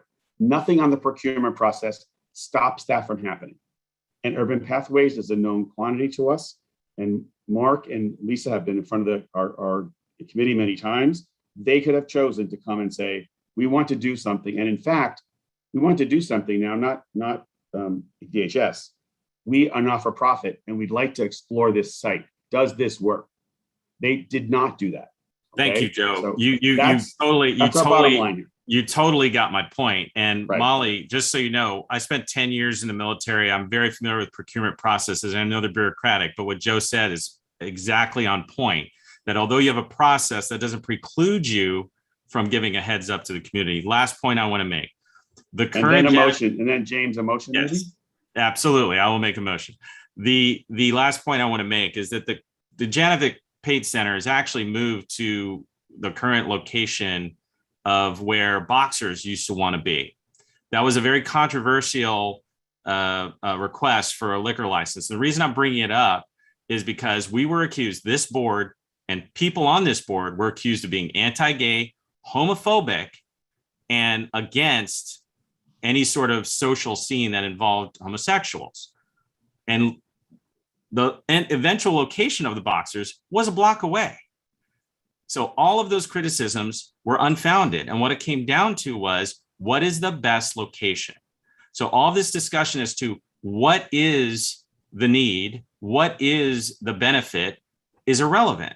The only thing we're discussing is the location. And I think Katie made a great point that was based on your data and your information, that based on the need, it sounds like something a little further north. So let's work together, find a better location. We all can do better, and that's all we're asking. And I'd like to make a motion that we vote. So James's motion to kind of reinterpret is that we call upon DHS and Urban Pathways to work with the community board to look at the entire district to determine what is a location that can not only serve clients based upon their data, but also not to create, the phrase was, a burden of additional social services in a small, and I'm going to use the word, Erin, geographic area. So it is better distributed throughout our district. That's a sort of plain English sort of thing. Is that, James, the sense of what you were saying? Yes. Is there a second on that motion? As a co-chair, can I second? I don't remember. No, not at this. Yeah. So Oh. JD or Leslie, second.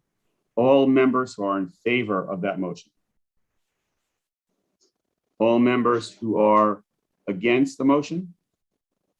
Anyone who is abstaining.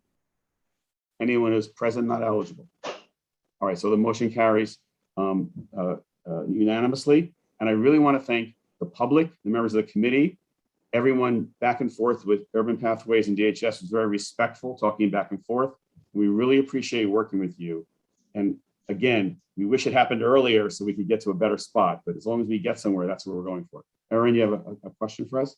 Yeah, I raised my real hand because I always forget how to raise the digital one. But I just want to thank the board for their thoughtful feedback and the discussion tonight. Thank you very much. And we will be sending a letter at our our November meeting and getting it out to you right away, but we'll ask Jesse in the meantime to schedule meetings with everyone together to start really thinking about how we can make a better outcome here. So thank you very much for coming tonight. Thank you. Thank you, Molly. Thank you, Erin. Right. Thank you, Molly. Ellie, Mark. Take care, everyone. Thank you. Lisa. Lisa also. Okay. The next item on the agenda, I actually have to, I forgot what it's you called. can't conduct this. You are president. Yeah, I can. Yeah, so conflicted. it's the Gotham properties regarding the utility credits. Because I live in a Gotham property, I'm not able to. And we're going to ask Katie Stokes to give us a presentation on this, correct? Yeah. Yes. Okay. Katie, take it away.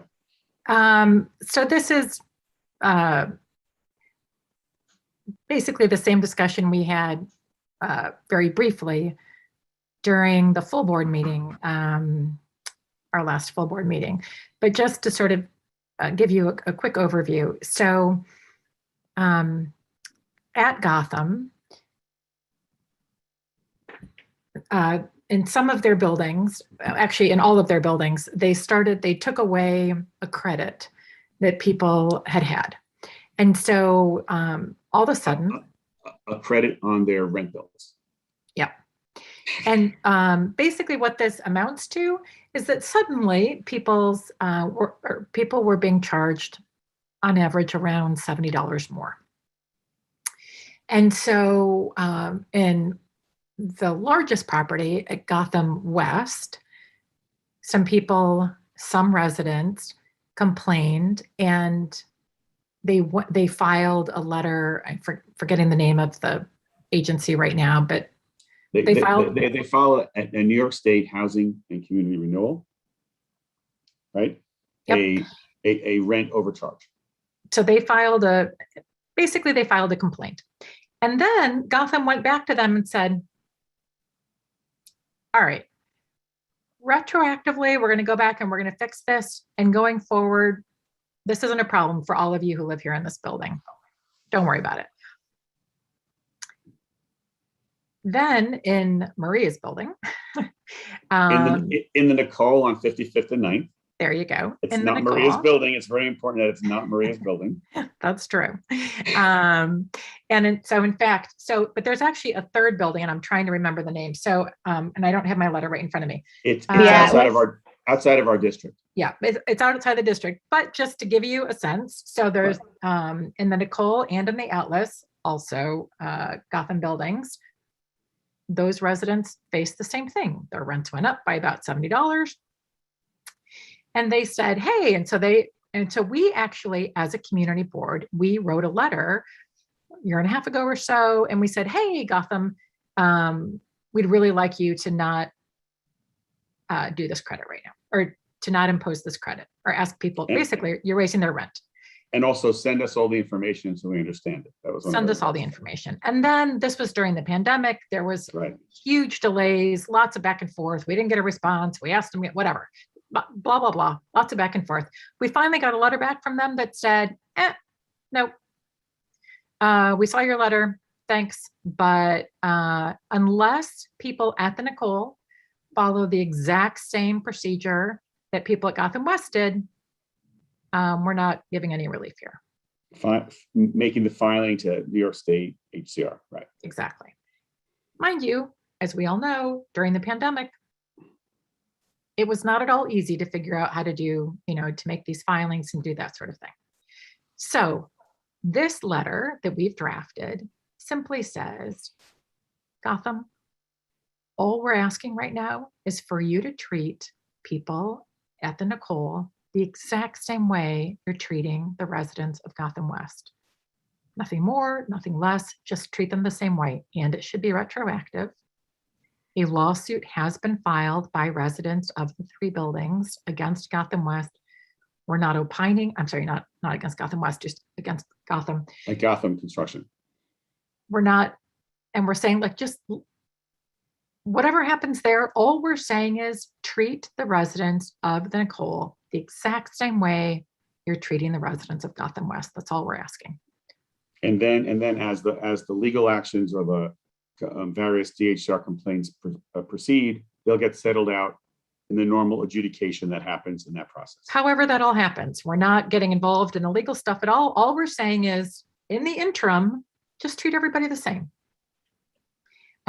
So that's the letter. Now, what I'm a little unclear about, and Joe, maybe you can help here, because of the letter that was prepared as part of full board to Gotham, we talked about maybe adding a sentence or two about this issue in that. I've already added that, saying pretty much treat in this, just like you did in the very simple terms, just treat the Nicole tenants in the same way. So that's already embodied it. So but I think what we're proposing to do here is that it's a longer letter. Oh, no, we our letter has to give more.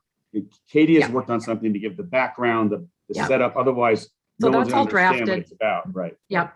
And we'll actually, Katie, we'll see. We can't refer to this letter because it will not have been approved yet. So maybe I'll just put a note or something saying that a follow-up letter. I should do that. A more detailed letter, maybe. It's coming. Right. Yep. Okay.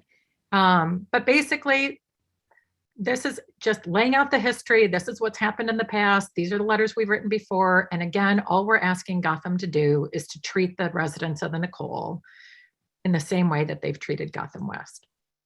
That's it. Thank you. So questions around the committee. Betty. I read this letter twice. I like it. I think it's terrific. And as far as I'm concerned, I could just vote on this and it's done. Well, yay you, Betty. I'm happy to answer other questions first. I don't have any questions. I think the letter is very, very clear. And by the way, Katie has worked on this issue for a number of months and it did get totally derailed by COVID. That's why this has been going on for so long. Yeah. Jessica?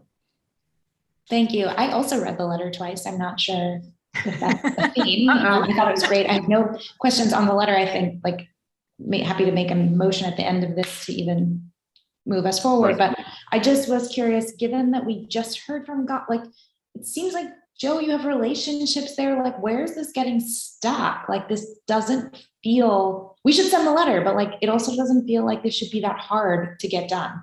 Well, part of this was, it's our board's issue because we as a board were just so overwhelmed with piles of stuff. Katie first got a pile of documents. That's what happened, right? So, you did a whole review of, it took forever. Yep. And then this draft was ready, I guess, in July, but then So we requested the documents. It took forever to get the documents. Then COVID happened. We got them. Then we as a board got totally, remember, what did we spend our last year on. Of course, I guess I just feel like we, like a call to them to say like, guys, this doesn't pass the smell test, not okay. Put a pause on this and treat it all the same. And I feel like somebody there would be like, yeah, you're right. I think the board has to act first, and then we can do that, because that's the right thing. With this committee acting tonight, that's the next move, of course. Okay. But we have to have the. Then I'll make a motion to approve the letter. Good, okay, yes, yes. Right. Is there a second on the motion, Paul? All right, so all those in favor of the letter that Katie has drafted on Gotham? All those opposed? All those abstaining? And then there is a present not eligible, possibly? I am present, not eligible. Yes, so the letter carries and present not eligible, perfect.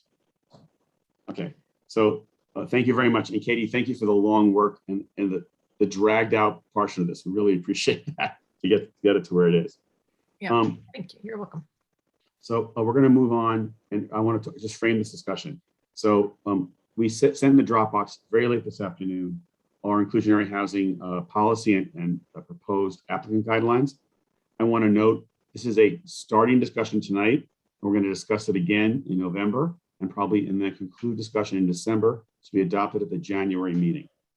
I first will put one thing on the screen. Yes. So on the screen, you see the policy, inclusionary housing policy. This is a document that the board adopted. I thought it was a few years ago. It was 9/8/2008. So it's a while ago we adopted it. But this document was silent to the following things. In the very end, again, for us to discuss, but then really discuss further next meeting, we never spoke about apartment distribution in the document, meaning throughout the building. We never spoke about equal apartment finishes, so there's no discrimination. And we never spoke about the amenities and the discounts. All these things happen subsequently. So we'd like to, as a beginning discussion, to talk about amending our policy to include things that we now normally do as a matter of course that did not exist back in 2008. So just give the document a look and then think it over so we're prepared to talk at our next meeting. Any initial thoughts about that? Katie, yes. Actually, it's not well, it's just a question. I'm just a little unclear. The bullet point before the ones that are underlined that says make apartments, is that, that's old or that's new? That's everything from 93 down is new. Everything above is from 2008. Okay. Okay. So, so line 91 is from 2008. Yes. Got it. So that was one document for everyone to look at that we'll discuss in full at our next meeting. The next one has more information. Oh, JD, yes. You're on mute, JD. You're on mute. Finishes and fixtures should also be there. Yes. Oh, no. I'm just showing this now, but please comment back in writing and make notes. We took about a full at our next meeting. So we went way too much over tonight to talk about this in detail. All right. The next thing, if you remember, we always seem to get bollocksed up on the submissions that the applicant gives us. They're not clear. There's some question, what's in it, what's not there. You know, the BLP committee, when we as a board consider liquor licenses, we have a whole list of things and an application that has gone through. We don't have that for inclusionary housing. So the proposal is to actually have literally like BLP check boxes. Is this new construction? Is this preservation? What special district is it in? Very specific. How many units? And then list all the various income tiers. What are the income bands? What are the rents? What are the size of the units? Again, the format is not what matters here. We'll fix that clearly. So we as a community can understand exactly what's going on, because a lot of the stuff is buried in a very large application and we get to see part of it. We are starting to get now charts on the finishes. We should ask for them up front so we know we get them on every project and we get them in the same format so we can compare them. The tenant amenities. Is there a fee? What's covered in the fee? And literally do something with columns. So they list all the amenities and we know, is it a fee or not? And then is there a percentage? In many of our letters talk about ground floor design and the streetscape, sustainability, trash removal, James, public art. Oh, yours. Ask this up front, right? And then marketing and list everything. And the idea would be that before an applicant comes in, they've laid it all out very clearly. We know what they're asking for, and then we can discuss it in full. Because the Gotham application has been extremely annoying. They came and represented all the units to be permanently affordable. And then, in fact, they were not permanently affordable because there was a confusion back and forth. I followed up just today on this question, and the person who presented to us said to me, they're all permanently affordable. I said, well, that's interesting because that's not what your letter said to us. And that's because I think we get these things in all kinds of bits and pieces. So the idea is, please look over this. We'll send out another draft of it. So we can, by the first of the year, actually have a good solid process like BLP that lists out everything. So we see everything at a glance, as opposed to trying to go through the applications, understanding what's what. Maria, question.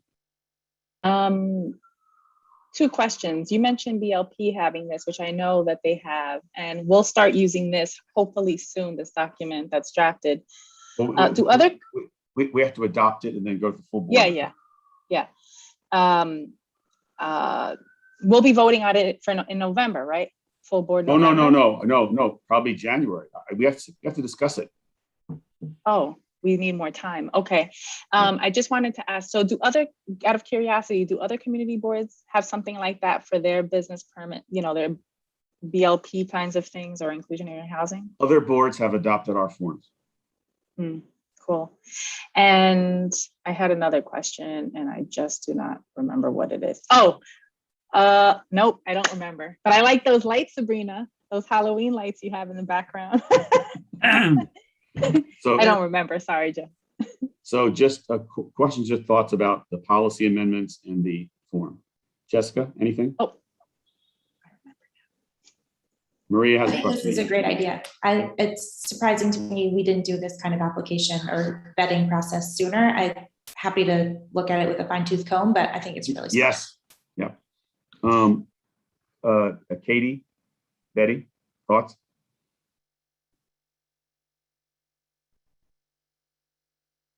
I'm sorry, what? Yeah, I think it's a really, really good idea because I think we waste a lot of time. Right. And we say, well, was the the fish, the floor, is it the same? And, we just waste a huge amount of time and they have to come back and maybe they say, the one thing that quickly comes to mind is on the last Gotham one, there was a little confusion about, they have like sort of upper lobby, the upper deck, the lower terrace, and like the area where the affordable people can't go to that area, and I think you really have to nail them on this stuff.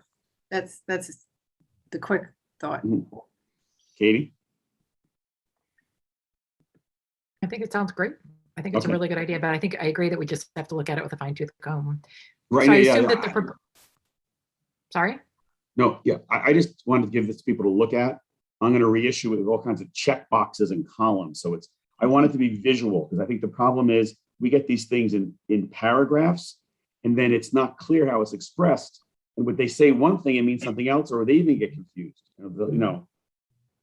Like you can't get away if it's fee, yay, Y or N, yes or no. You know what I mean? Like that's it. Josephine, thoughts? Look forward to taking a closer look. Thank you. Okay.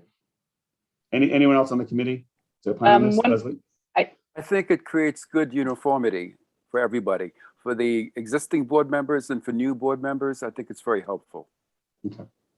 Yeah. Paul? Yeah, Joe, if you had bet me $100 about that item dated from 2008, I was so sure that we already had that in there about fit and finish because, and this is a tribute. We didn't. I was surprised. We didn't. It's always my favorite part of the conversation when I thought, especially over the last 2 or 3 years, they blunder in and they start talking about laminates, this or that. And I always glance furtively around to see who's going to be the first one of us for you to come in and then apply the coup de grace. No, no, no, we don't do that here. No, no. Anyway, I'm all in favor, obviously. Okay. All right. So again, just, yes, Joe, Maria? just I had a quick question. I remembered it. In the form, we mention that we want to see floor plans? I remember last time Yes. when yes. Gotham came, they didn't. Okay. Right. And that sort of thing. Like we've had it turn, they always bring floor plans. Someone doesn't bring floor plans. Just the one on 23rd Street. Remember, Betty? They didn't bring floor plans. Like it was the craziest thing. So, okay. So Maria, take it over. So we'll take this up again at our next meeting. Maria, let's go to budget. You are on mute. Before we, how many months later and I'm still doing that. Okay, before we go to budget though, just for old and new business, I see that there is someone that I want to bring over. Oh, and Joe, before Judy Wessler had her hand up while we were talking about the other the inclusionary housing thing. I can bring her over right now. And I pressed to bring her over as a panelist. I know this thing takes a while. I may have brought over two people by accident. She's on. Judy? Hey, Judy, on the inclusionary housing, you have something to add? You're on mute, Judy. Maybe not. All right. Okay. No. First, I want to say that I am very impressed by the members of this committee and the work that you're doing. So congratulations. There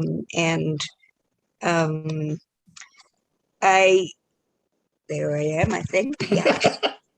Yes, we see you. Thank you. Okay. And I live I know you've talked a lot about Clinton tonight, but I live in Chelsea at 353 West 30th Street. It's a Clinton housing building. And there were a couple of tenants on earlier, and I hope that they're still on. We formed a Tenants Association because we've had a lot of problems in the building that have not been dealt with. And I was pleased to hear what you all have been doing in terms of the Gotham buildings, and guess, hoping that there could be some help for us as well. A list of some of it, or hopefully if some of the other tenants are still on, they could. But it's been a real serious problem that we've had. So I don't know how you want to do this. And I suggest that Joe not respond to me because it is a conflict. Suggestion not be needed. Maria takes care of conflict like I took care of hers. Thank you, Joe. Good. Judy, what I'm thinking is that normally, like with these kinds of things, we would be asking you to reach out to CB4, to reach out to Jesse when there's issues with a building. That's what we would be. And what does that mean? How does that happen? Oh, I'm sorry. I mean, I I'm spent 2 sorry. days trying to find out. I don't know if this is. I'm sorry. I don't know if this is your first time at a meeting. Jesse Bodine is the district I was manager. on community board 2 for 12 years, but I am now living in community board 4. So, but I just have not had success in terms of reaching out to community board 4. So I finally did today. So, would it be helpful if I just give you his email address right now? Oh, I have it. Oh, you have it. So yeah, I know how to go online and find these things. Okay, so what I'm asking you to do, yeah, go ahead. What I'm suggesting that you do is write an email with the issues and the concerns that you have and the other tenants that you're referring to, and send that email to Jesse Bodine. Okay, and as I say, we have formed a tenants association because of the serious problems. So it's not me, I am one of the members, but okay. And I don't know if any of the people are still on. There were about 4 or 5 people that wanted to come on. Okay, no one So else has is their that- hand up at this moment. Okay, so is that, that is the only way to do it? That would be, as I said, that would be step one. That would be my suggestion. To resolve an issue, there's always different ways to get there, right? What I'm suggesting is, and what I would tell anybody who has an issue in the community, because of my role on the community board, I say send an email, write a letter, send an email to Jesse Bodine. And then That's he the raises first thing. it to us on the committee, and then we can Thank you, start looking Katie. into it. Yeah. Thank you. Yeah. Okay. So it's, Yeah. yeah. Thank you. Thank you so much, And Judy.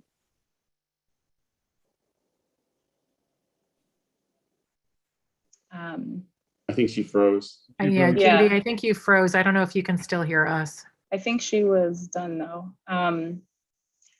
Nellie, can you move her And back then to? does, Oh, and then what, I can hear you. Oh, good, good. I can hear you. Okay. Yeah, Oh, so good. I finished, I completed what I was saying. Yeah, yeah. So if you and could just please, yeah. go ahead, Katie. Katie, you finish.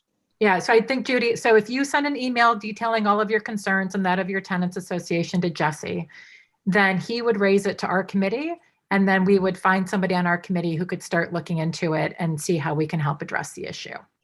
So that's sort of the process. First it goes to Jesse and then he raises it to us. Okay? Okay, thank you. Perfect, thank you. And then I think, you know, in terms of the budget priorities, that low income housing should be a priority. And I understand that there was a problem, it became an issue. Okay, we're about to discuss. I'm sorry. We're about to discuss that and the budget, which takes some time. So I would like that affordable housing be one of our top 3 issues that we care most about and promote that, but we actually have to have that discussion. So okay, I agree thank with you.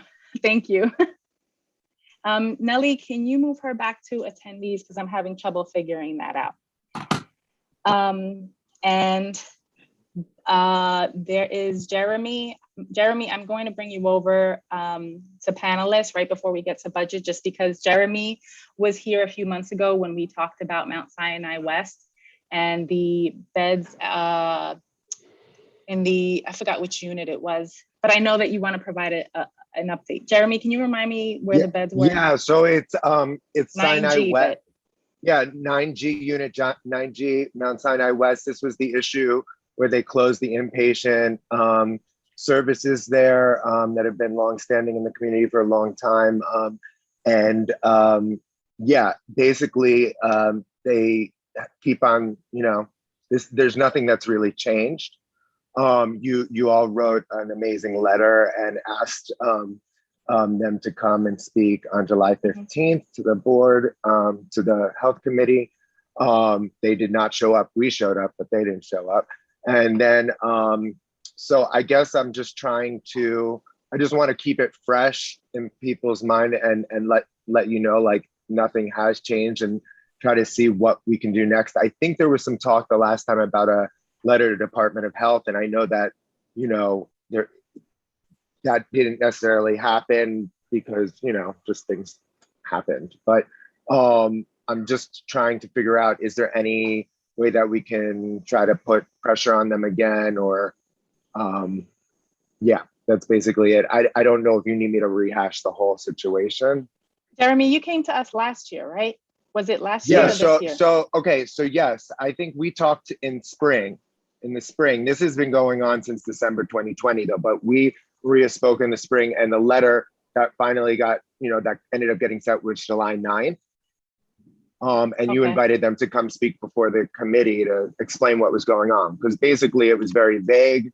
Vontel Dozier was the nurse who came and spoke very passionately about the work of, you know, that she was doing in 9G and, you know, the people that she was serving. And so, yeah, basically the unit has remained closed, and they said that they're gonna move it to 8G, unit 8G, which has also been closed, that they were gonna move it to 8G and open it in November. That's the latest. But this, what they keep on doing is they keep on saying, oh, we're gonna open it.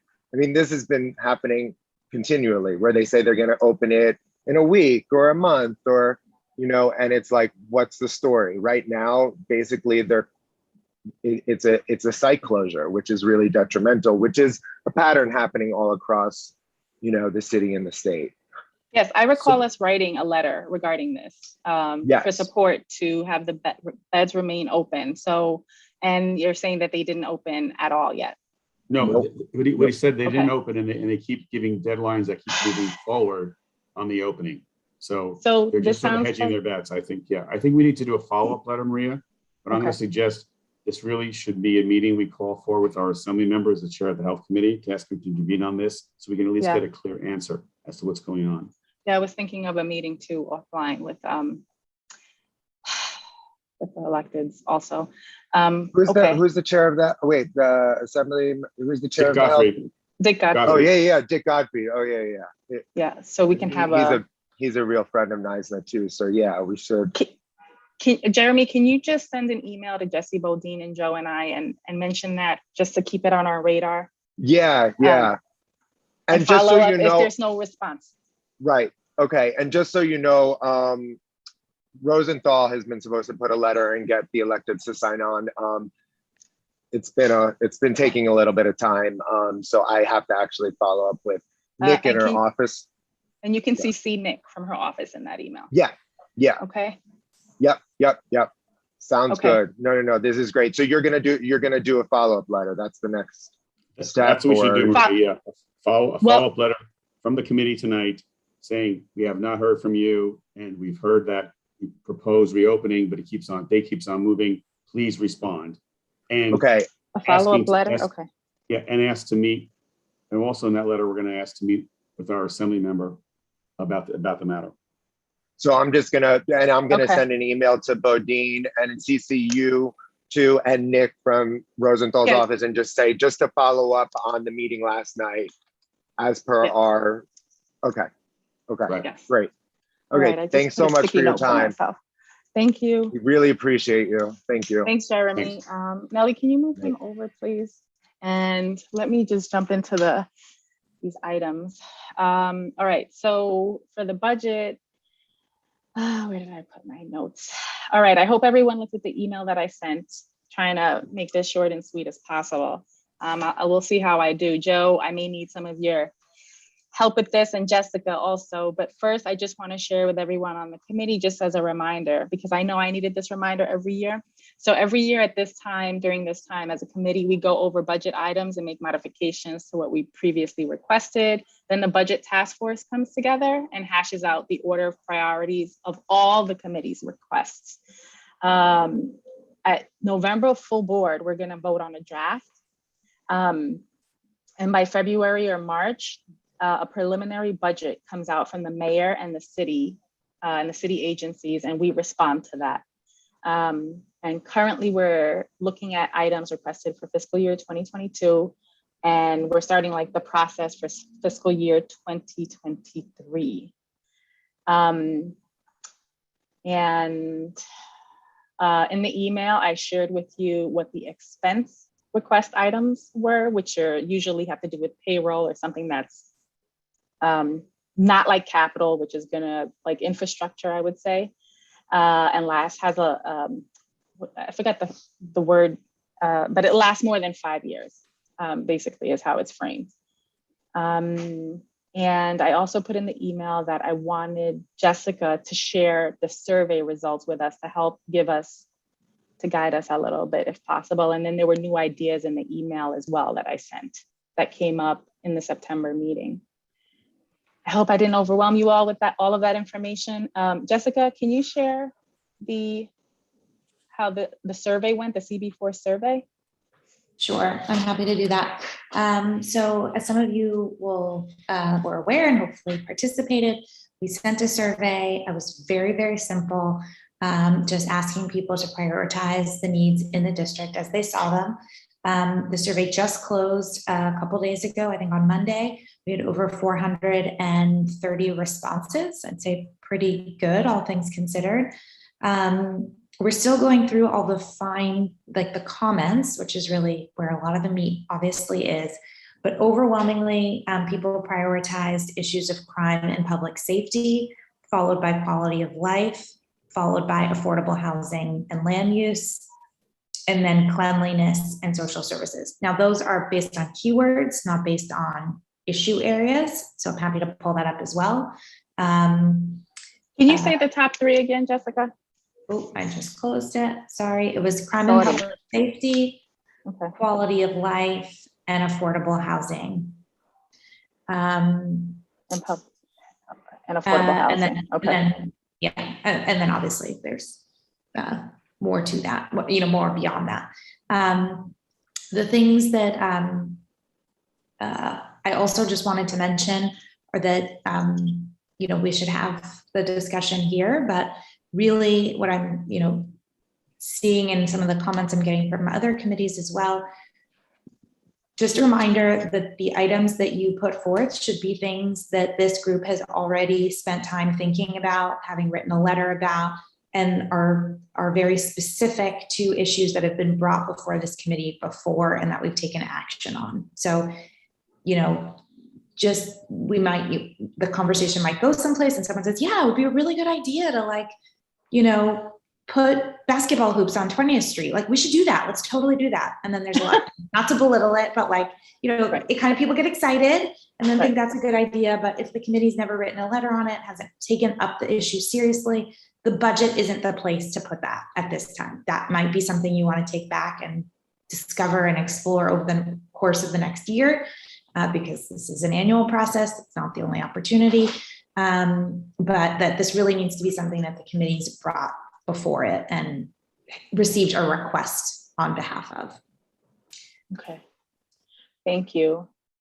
So what I'm thinking about doing, I think it's just easier to do and helpful, is sharing my screen so that we can look at the priority expense request items list and see if we're keeping an item there or moving it or what's going on. And it'll also give me a chance to give you information about some items that were. Can we do capital first so it's shorter? Capital? Maria? Yes, it's much shorter. Okay, and I don't have the email pulled up right now. So if someone on committee has the email pulled up, I have some notes, but that might be helpful also. Let me do shared screen. Okay.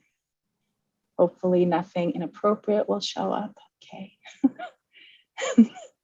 I have the email. Do you want me to pull it up? Thank you, Katie. Yeah, Yeah. just the email, So But we definitely need this, okay?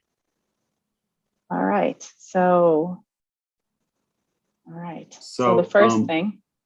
The first thing is for the capital subsidy for the Harborview RFP, which is part of Hudson Yards. I think that should remain our first item because clearly it is a major thing that is not funded. However, we need to modify the next one because all of the elevators in the Chelsea NYCHA developments are covered under the whole RAD conversion. And there's a separate route for funding of that. However, Harborview elevator is not. There is nothing happening there. So I would suggest we keep Harborview in, but speaking to this for Elliott, Chelsea, and Fulton, when we have an alternate plan that's both community, mayor, and tenant association approved, doesn't make any sense. Right, Jessica? Well, I mean, I agree with that. No, but I was asking Jessica just in general, like that's. That seems accurate, whether some other area for continuing support or something we want to make sure, I mean, right? But there's no capital money. The route we've all approved doesn't have capital money going in on that for this. It's the whole raising the funds, all the stuff for the Chelsea NYCHA, the whole plan that we did. Yeah, sorry, I'm only reacting to, I know that at times I've heard in the budget discussion about not wanting to eliminate a topic that we've spent a lot of time on, even if something is likely to be happening through another funding area or other being accomplished in another way, that the board has wanted to not lose that in our material. So I'm not sure how we skin that cat or your thoughts on that. Yeah, this one's unique because it's very rare that we have an entirely different path outside of the capital budget for these repairs to be done. And I don't want us to look sort of foolish now that, remember, this was done before the whole Chelsea Nitro thing was settled. It's very rare.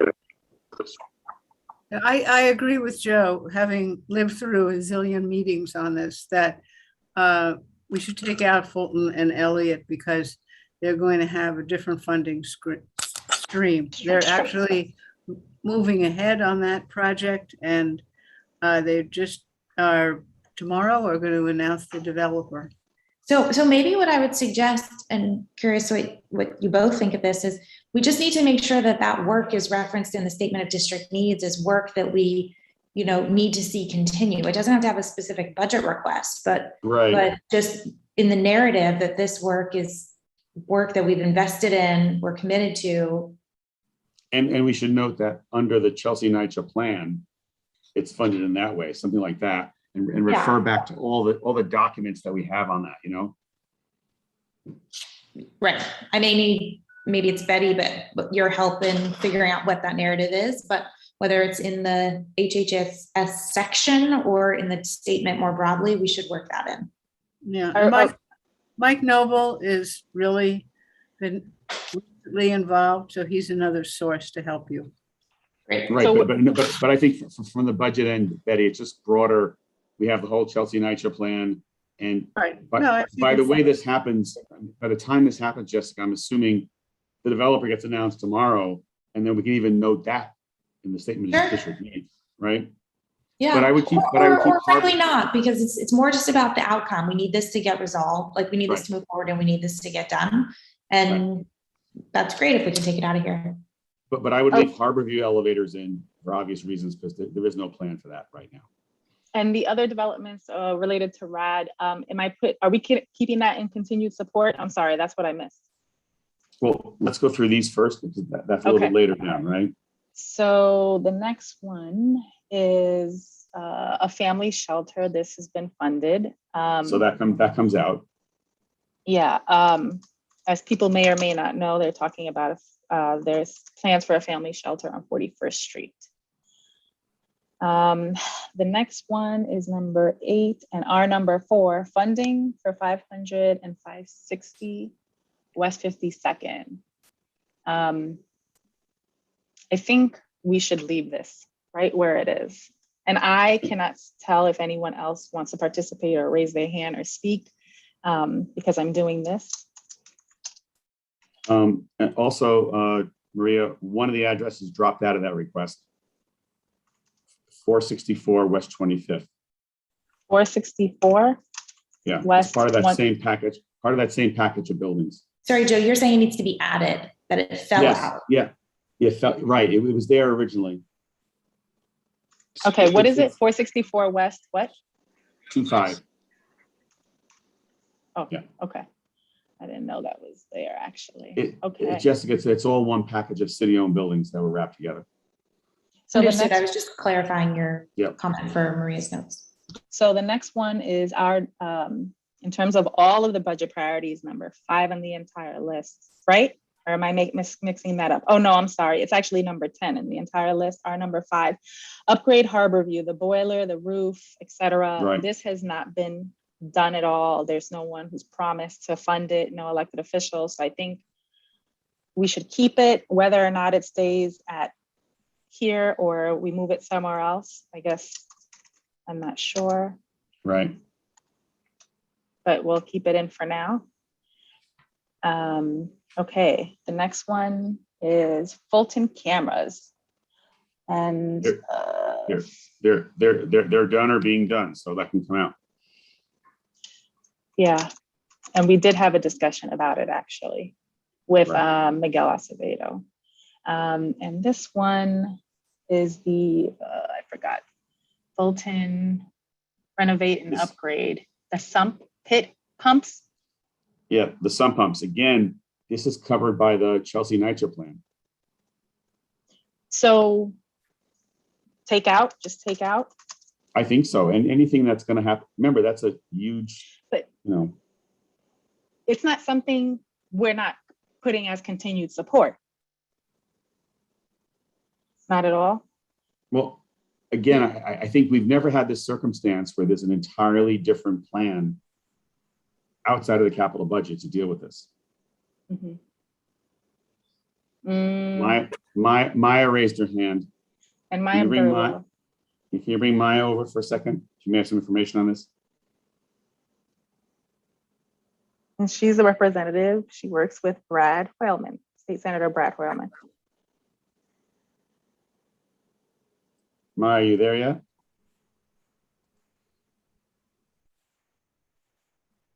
I don't see Maya yet.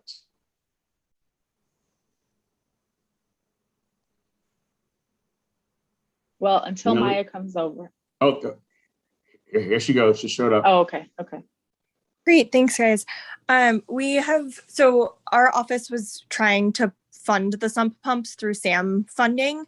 And NYCHA has said for any of our funding requests where there are developments going through RAD that they are essentially not interested in working on those projects. I think essentially for the reasons that Joe stated. When we spoke to Miguel about the sump pump, recognizing that actual development and improvements in Fulton are a number of years off, he had asked that we continue to pursue if it was a possibility with NYCHA. And when we did, they basically closed the door. So that's sort of where we're at with the sump pumps and RAD conversions and funding. So I would imagine, anything through city council as well would have the same barriers. Right. It's just going to end up being, to my knowledge, the committee members, anything that the city council puts in will just go to a city council budget line that becomes part of RAD, but they're not going to allocate, the city of New York's not going to allocate anything to a development that is going through RAD from the capital budget. Okay. So I would definitely take out number 12. Okay. And this is the slaughterhouse site. This is continuing. Oh, it says continuing support. Continuing support. Until that closes, we can't take it out.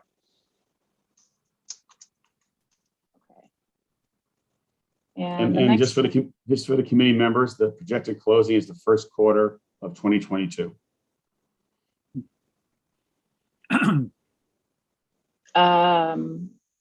Paul, are you raising your hand to say something, or are you just clearing your throat? No. Okay. All right. And so the next one for continuing support, I guess we're going to keep this here. Bless you. Keep this here for permanent, middle, and moderate affordable housing. Mm-hmm. At the DEP, oh, it's the DEP and MTA sites, which we need to keep. But in light, isn't 806 9th Avenue the site that we're having an issue with? Yeah, but it doesn't mean we don't want there to be funding for the moderate middle. There. Okay, I'm just wondering if there's anything else we want to say. I think that's the other avenue that we're taking, which is the making our voice known, if you know what I mean. Okay.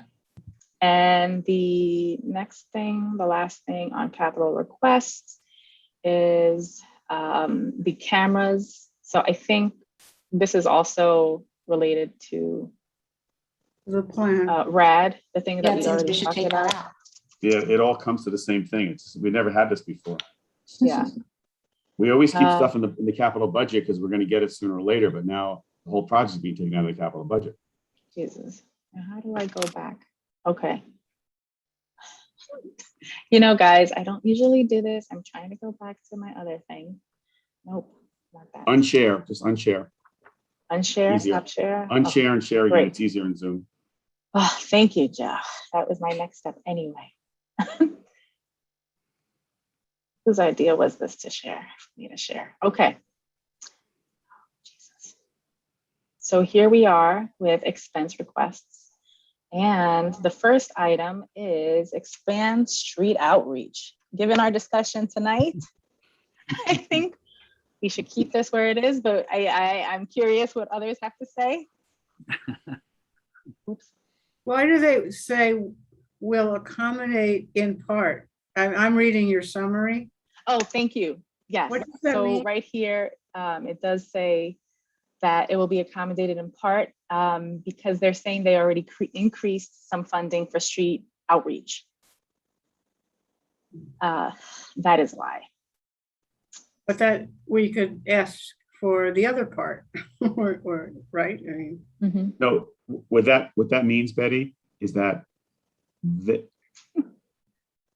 that they have some budget already available for this. That's all it means. so we It's should the- keep that in to keep. Yes, it's their jargon, you know. Yeah, okay. All right. And also for some of these items, this is not working. This is just great. All right. Maria, are you trying to scroll down to the document? Oh, Yeah, sorry, just give me 1 second. Let me just see if I can do this without you guys on it.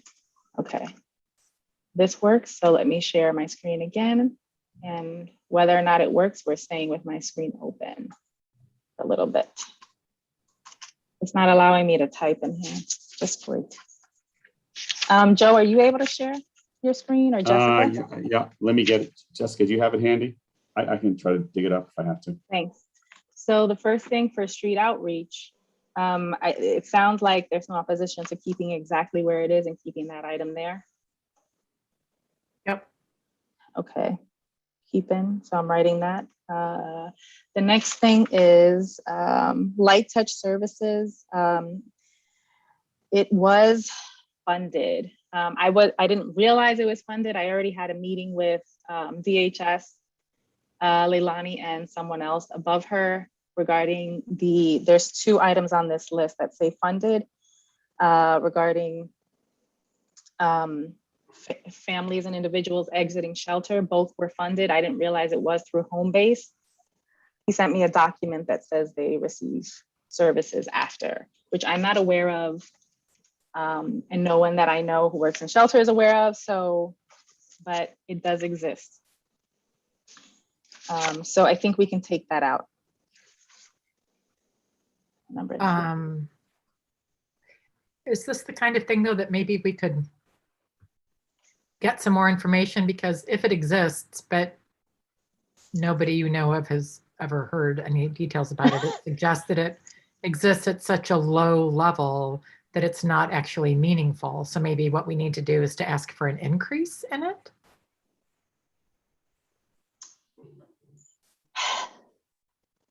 I would agree, 'cause I think there's a high rate of recidivism for homeless in general, but certainly homeless families with children. So if there is that was actually a question I had, is what is the services that they're getting afterwards? Okay. Is someone else sharing their screen? Maria, it will not work for me either.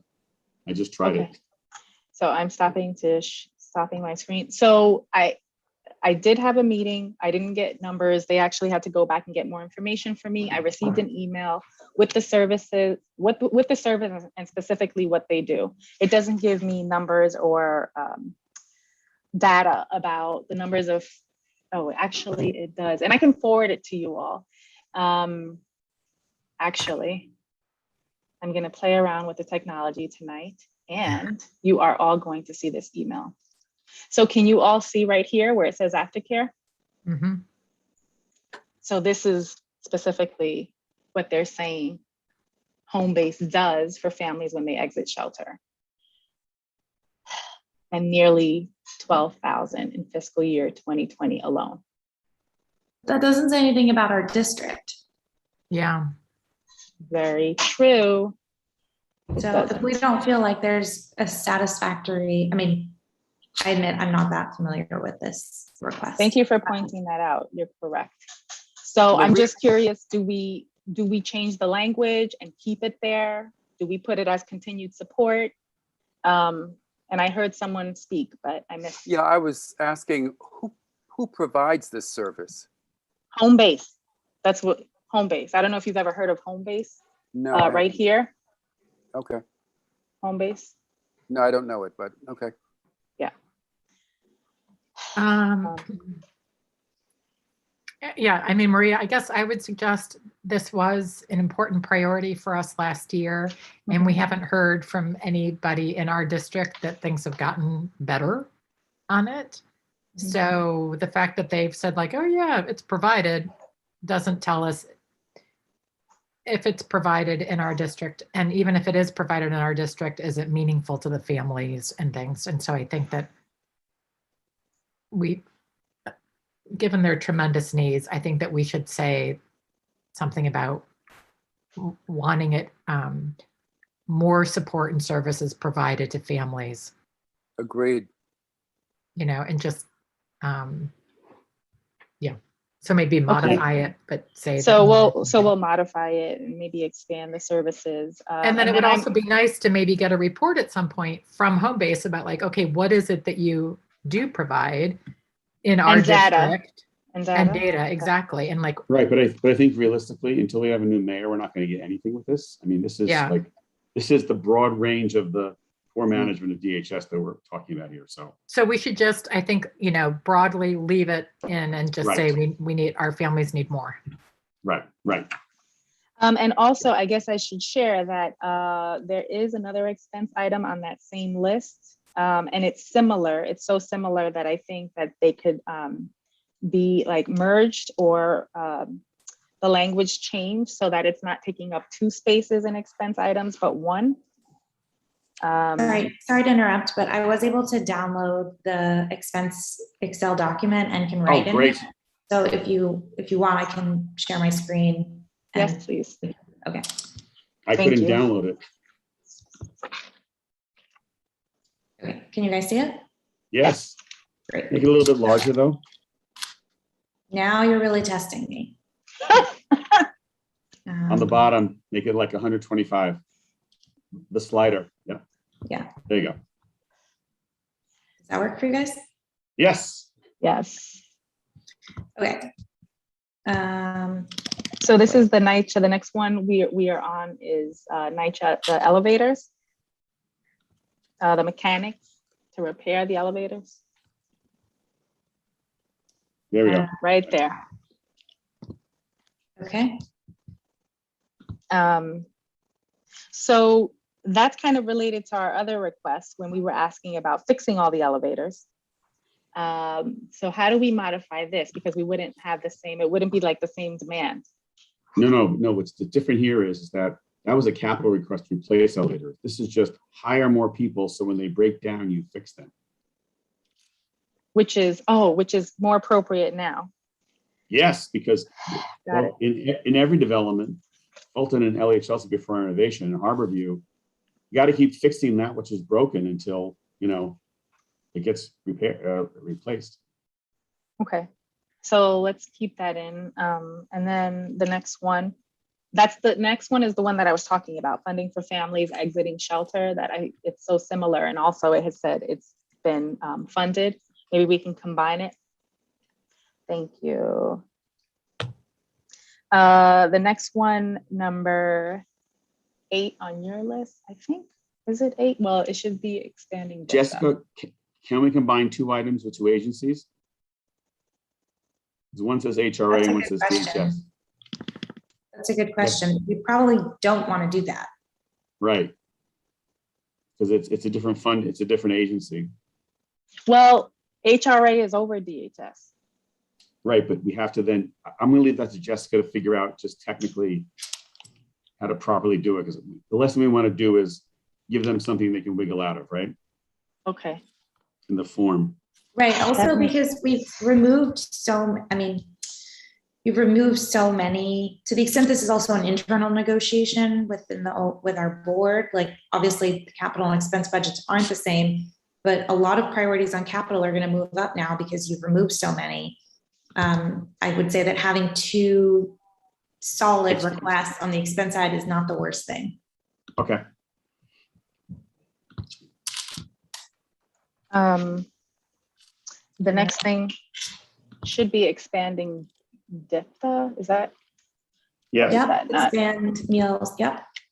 So we actually had Encore Community Services present. I spoke to someone at, I'm not sure if I'm pronouncing it correctly. I forgot. Sage. Sage, thank you. I spoke to somebody at Sage, at Encore, Penn South. There was another place I spoke to, Hudson Guild, because they actually provide meals for their seniors. And it sounds like Penn South actually received a larger amount of funding compared to the Hudson Guild. I'm a little biased, so I'm saying I would personally say, like, well, we don't need Penn South there, but I guess we should probably keep it there. And the Hudson Guild I also spoke to, so I think that should probably be included. No, I would just. but Oh, sorry. I was gonna say, but do we know for a fact that Penn South received increased funding? Because we should be focusing on the groups that have not received increased funding. The only thing I was going to say on that though is that there's been a lot of pandemic relief that's really one time and is not baselined and is not intended to continue for emergency food, including senior meals. And so if this has been a longstanding issue, just what is happening right now is not, I think, reflective of what will be in future budgets. Yes. And when I spoke to Penn South, it was a few weeks before they presented, not Penn South, it was Encore that presented. So it was a few weeks before that COVID had already begun. The director did not mention additional funding because of that for COVID relief. So it was baseline? Yeah, just FYI, yes, especially compared to the Hudson Guild. I would also keep, I mean, the new mayor is going to be doing a lot with food programs. If we think these programs in our district are worthy of, let's keep it in. Let's keep them. Let's keep it. I want to add, if we could add the Hudson Guild, their senior meal program. Yes, James, we're going to have a vote very soon on this. We're almost done. But we have a quorum though, so if you have to leave, you have to leave. Yeah. The next item was increased funding for HIV services in the community. Am I right? No. Nope. I wrote it wrong. It's about code enforcement. Yeah, I see now. Code enforcement expansion. It is amazing that we're looking at responses from agencies. Don't expand code enforcement. Like everything here is don't expand code enforcement. Don't expand code enforcement for ADA accessibility. It's like, or my favorite is down the road there. It says expand code enforcement for increased to actually collect fines owed by repeat violators and enforce unsafe and after hours construction. And it says the request is not recommended for funding. So like, I don't know what we do about that. Is it changing the language, it has to be DOB. Sorry, are we talking about 29 or we're talking about what we're both 14, this one here that I'm highlighting? Yeah, 14 and 15. I'm sorry, those are the line numbers. They're not go over further. Oh, here we go. Sorry, yeah. And I don't know enough to say all that much about this, but I would say that this issue of enforcement for non-compliant ADA entrances was also something that came up at Manhattan Borough Board today, but from the opposite perspective, which is that a lot of places are being sued for non-compliance, but they're actually like illegal lawsuits or unfounded lawsuits. Right. So I don't know what to do with this, but it feels messy. But the one above is very important to us. That's the whole thing of the demo restriction in the special zoning districts. And the idea that the agency says don't have additional enforcement when we've lost literally hundreds of apartments because of this, because of their poor enforcement. I recommend leaving it where it is. Absolutely. Agreed. Maybe we should plan to write a letter to the new land use chair or whoever is going to be looking over buildings in the city council. Right. Great idea. To articulate the idea of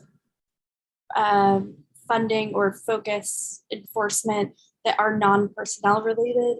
I wouldn't be shocked if the city is specifically not interested in adding additional personnel to focus on this, if there are other sorts of requests to make beyond that personnel. Well, it does say here about website changes. Is there a way we can edit that language? Do you think? Yeah, I mean, we've asked for this website change for the past, I don't know, 10 years. You know, I mean, I think part of this is, Roberta, is that DOB is just choosing not to enforce certain things. And like, and then we have a constant back and forth, right? I say we leave this enforcement stuff in and then know that Jessica, as you are doing the internal, it's called the internal negotiation, see how these things moved up when there's certain things that are no longer, that it may have been funded, right? Great. Okay, are we keeping this also? Are we on to the HIV increased funding? No, for we're at HIV? 80. No, we're at ADA inspectors still. Oh.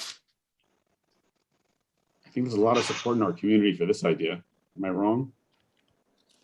Keep it. Also, the issue, I mean, it came up in the survey that Christine and others did in the closer to the winter about ADA issues, you know, curb cuts and not plowing, and we had a bunch of discussions about this. And I think we have curb cut stuff in the transportation part, right, Jessica? I haven't seen their request yet, but I can't imagine it's not in there. I can't imagine it's not there, right? I think we're to the H. So I would keep. Okay, Maria, now we're, yeah. HIV. You know, I have, you know, I'm a little confused because I have something different, and so I'm sorry, because what I have next is the services for HIV. That's what we're looking at now, Maria. We're looking at that. Oh, I don't know.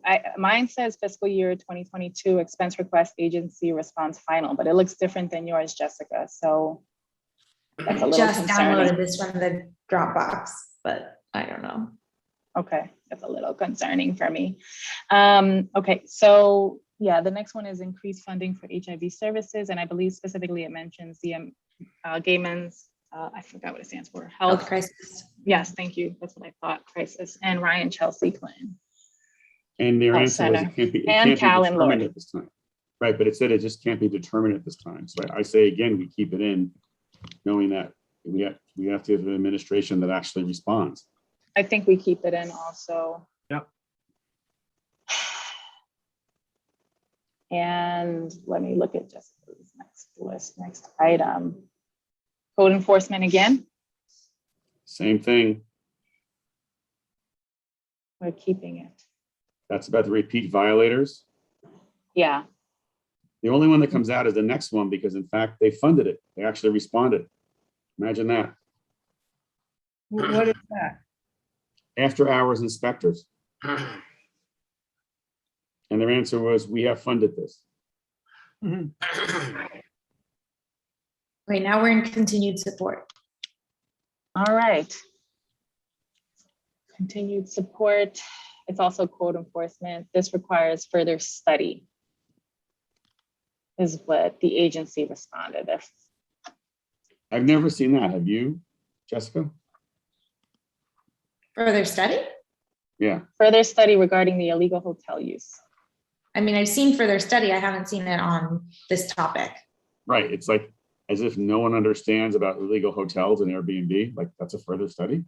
I mean, some of our elected officials have been involved in this kind of thing, and even on the news going to Everyone's been involved in this. I mean, Linda Rosenthal specifically is who I'm thinking about. And the next so I one we think can we delete keep because it. it's been funded. And what was the last one? Anti-harassment legal services for CB4. Yeah. And it's been funded. Thinking about last time at our last meeting, some ideas came up. One of the things that I brought up was for Capital, the supportive housing site at Hartley House. something, I remember Roberta brought up something, access to rapid testing. We talked about more affordable housing applications, and I may not have mentioned it, but I was thinking about more mental health services in the community. And those were the things that I was hoping we could add to these lists if we have enough space or room or having a discussion about it, except the only thing is access to rapid testing. We haven't discussed that as a committee or written a letter on it. I also I think see that Roberta that's something. nodding. Yes. Discussion in the more near future, but perhaps not in the budget. Right. Yeah. That's something we could have as an item, but it's just Roberta, it would be DOH MH who would come and present and discuss that with us, right? Likely. Yes, it would. Yeah. Yeah. I know DOH runs the test and trace corner, so there's a little bit of overlap there. But if we're talking specifically about the use of rapid tests, I'm assuming that they would be the vendor who would try and get those out into communities. Right. Maria, on the more affordable housing applications, I think we also talked about at the last meeting about setting up something on our website that would show people how to and where to go rather than just a page. I'm not sure if that's what you meant here. Yes. Okay. We talked about that. We said that we needed to add a page to the CB4 website. So I guess it doesn't need to be more funding for affordable housing applications. Is that something that we should be putting in the budget as a request item, Joe? I'm a little confused. No, it's not a budget item. That's administrative. Okay. All right. Maybe you would want more funding for the community board, so the community board could put up that page on our website. Is that why it might be here? We didn't talk about it much. It just came up briefly at our last meeting, but that sounds like a great idea. Is that something we can do? More money? I don't know if it would work. I don't think posting on our website costs more money, not to undermine the work that it would take to do it. I don't think it's a heavy lift. I agree with Jessica. I was just trying to get us more money. Well, not us, the board. And where am I? I'm getting a little distracted. Funding for mental health. Oh, yes, thank you. Mental health services, I think that's a need that we have. It was also mentioned in the community, the CB4 community needs assessment that we did and we discussed and was presented to us in like March of 2020 or April of 2020, but we heard about it like right at the start of COVID. I don't think we've written the letter specifically about that, unless something related to that would be the inpatient beds at Mount Sinai West that we've talked about. But they're not from the city budget. Right. That's right. It's from the state. Everyone's got to focus. This is the city budget, capital expense. That's right. Mount Sinai is not funded that way. That's right. You're right. But we've certainly talked plenty when we've been talking about the street homeless and a lot of the social issues and quality of life issues in our district. We've talked plenty about mental health challenges and we need to have those addressed. Yeah. So, and we've written lots of letters about that. So I actually think that it is certainly fair to say that this is a topic that we've spent quite a bit of time on and we recognize the need for. Right, but that's in our statement of needs more than a budget request. That's the thing. I guess I'm wondering, can't it be both? I mean. Yeah, but just the budget requests will be most effective if they're very specific. So specific and targeted. It can't be a general ask.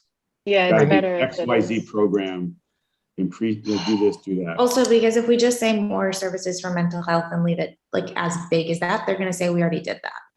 And we're going to say, but not in our like we need to be able to say something very specific that they can't get out of. I'm sorry, I have a question. Didn't we discuss about supportive housing? Supportive housing is part of mental health. I mean, so that's a component there. That's specific. That's the Hartley House capital request. Supportive housing. So it's sort of included there. It's a specific. Is that so? Could we?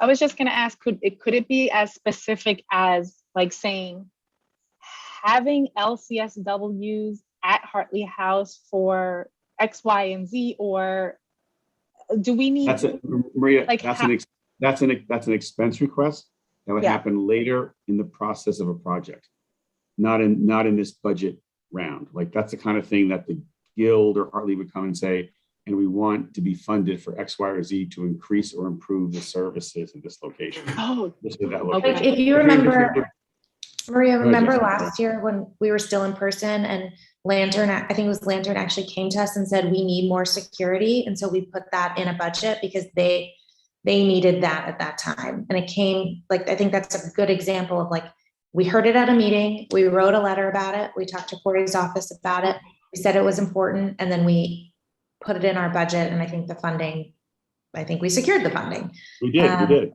That was the meeting I think that we had at 57th Street in person. Yeah, it was like the last, yeah. Oh my God, that was so long ago. I know, it was another lifetime, but like they have to really come from, or really should come from, not just what we think is good, but what the agency specifically said that they need to be able to. Yeah. And just to focus the committee like we're trying to do here is that this is a very specific budget process. It is not a generalized something. It's we need X, Y, or Z from A, B, and C program, or we need this capital budget request. Like for example, for decades, our first budget request was renovate the 25th Street Rec Center, right? And it finally happened. We kept it on for 12 years, and then it got funded. So all these things don't get funded right away, like the group of the like DEP side or MTA side. They're going to get funded eventually, probably in 2022 or 2023. So we keep them on to make sure that they're going to do it. So do we have anything else, Maria, to add on? The only thing, give us the 3 items you wanted to add on again. I want to make sure So I guess then, so far what I'm left with, what we've talked about, the more funding for affordable housing applications, access to rapid testing, mental health services, and the supportive housing site at Hartley House, that would be HPD. Yes, HPD. Specifically to HPD. So can someone send language on that? Yes, I can. Yes. And then I don't recall if there was any other item I wrote in that email. I have to help bring us to conclusion. We just spent a good 40 minutes on this, 45 minutes, and it's hard at the end of a long meeting with a lot of stuff. So I think we've all heard. We've knocked out certain things. That means certain things move up if we knock them out because they've been funded already. We pulled out the whole NYCHA stuff for Elliott, Chelsea, and Fulton, again, because they're funded through a different mechanism. And we added a few items in, like Hartley and the application stuff. So we're going to be able to, I think Jessica, by us voting tonight on this, we've given you enough direction to put into the big pot overall for the whole district, right? Yeah, I mean, to be clear, like I'm a member of this committee. I don't, as budget task force chair, don't go to all the committees to collect their feedback. So I was happy to edit the document here, but I'll send that back to you guys. You should add in any other final language on Hartley or anything else. Then you should send that back to Jesse. And then all of this will get put in together and the budget task force will meet first meeting on Monday, and that prioritization process will begin. Great. So it is no fun. No, it's not fun. Can I have a motion to adopt our budget priorities as discussed and amended tonight? So moved. JD.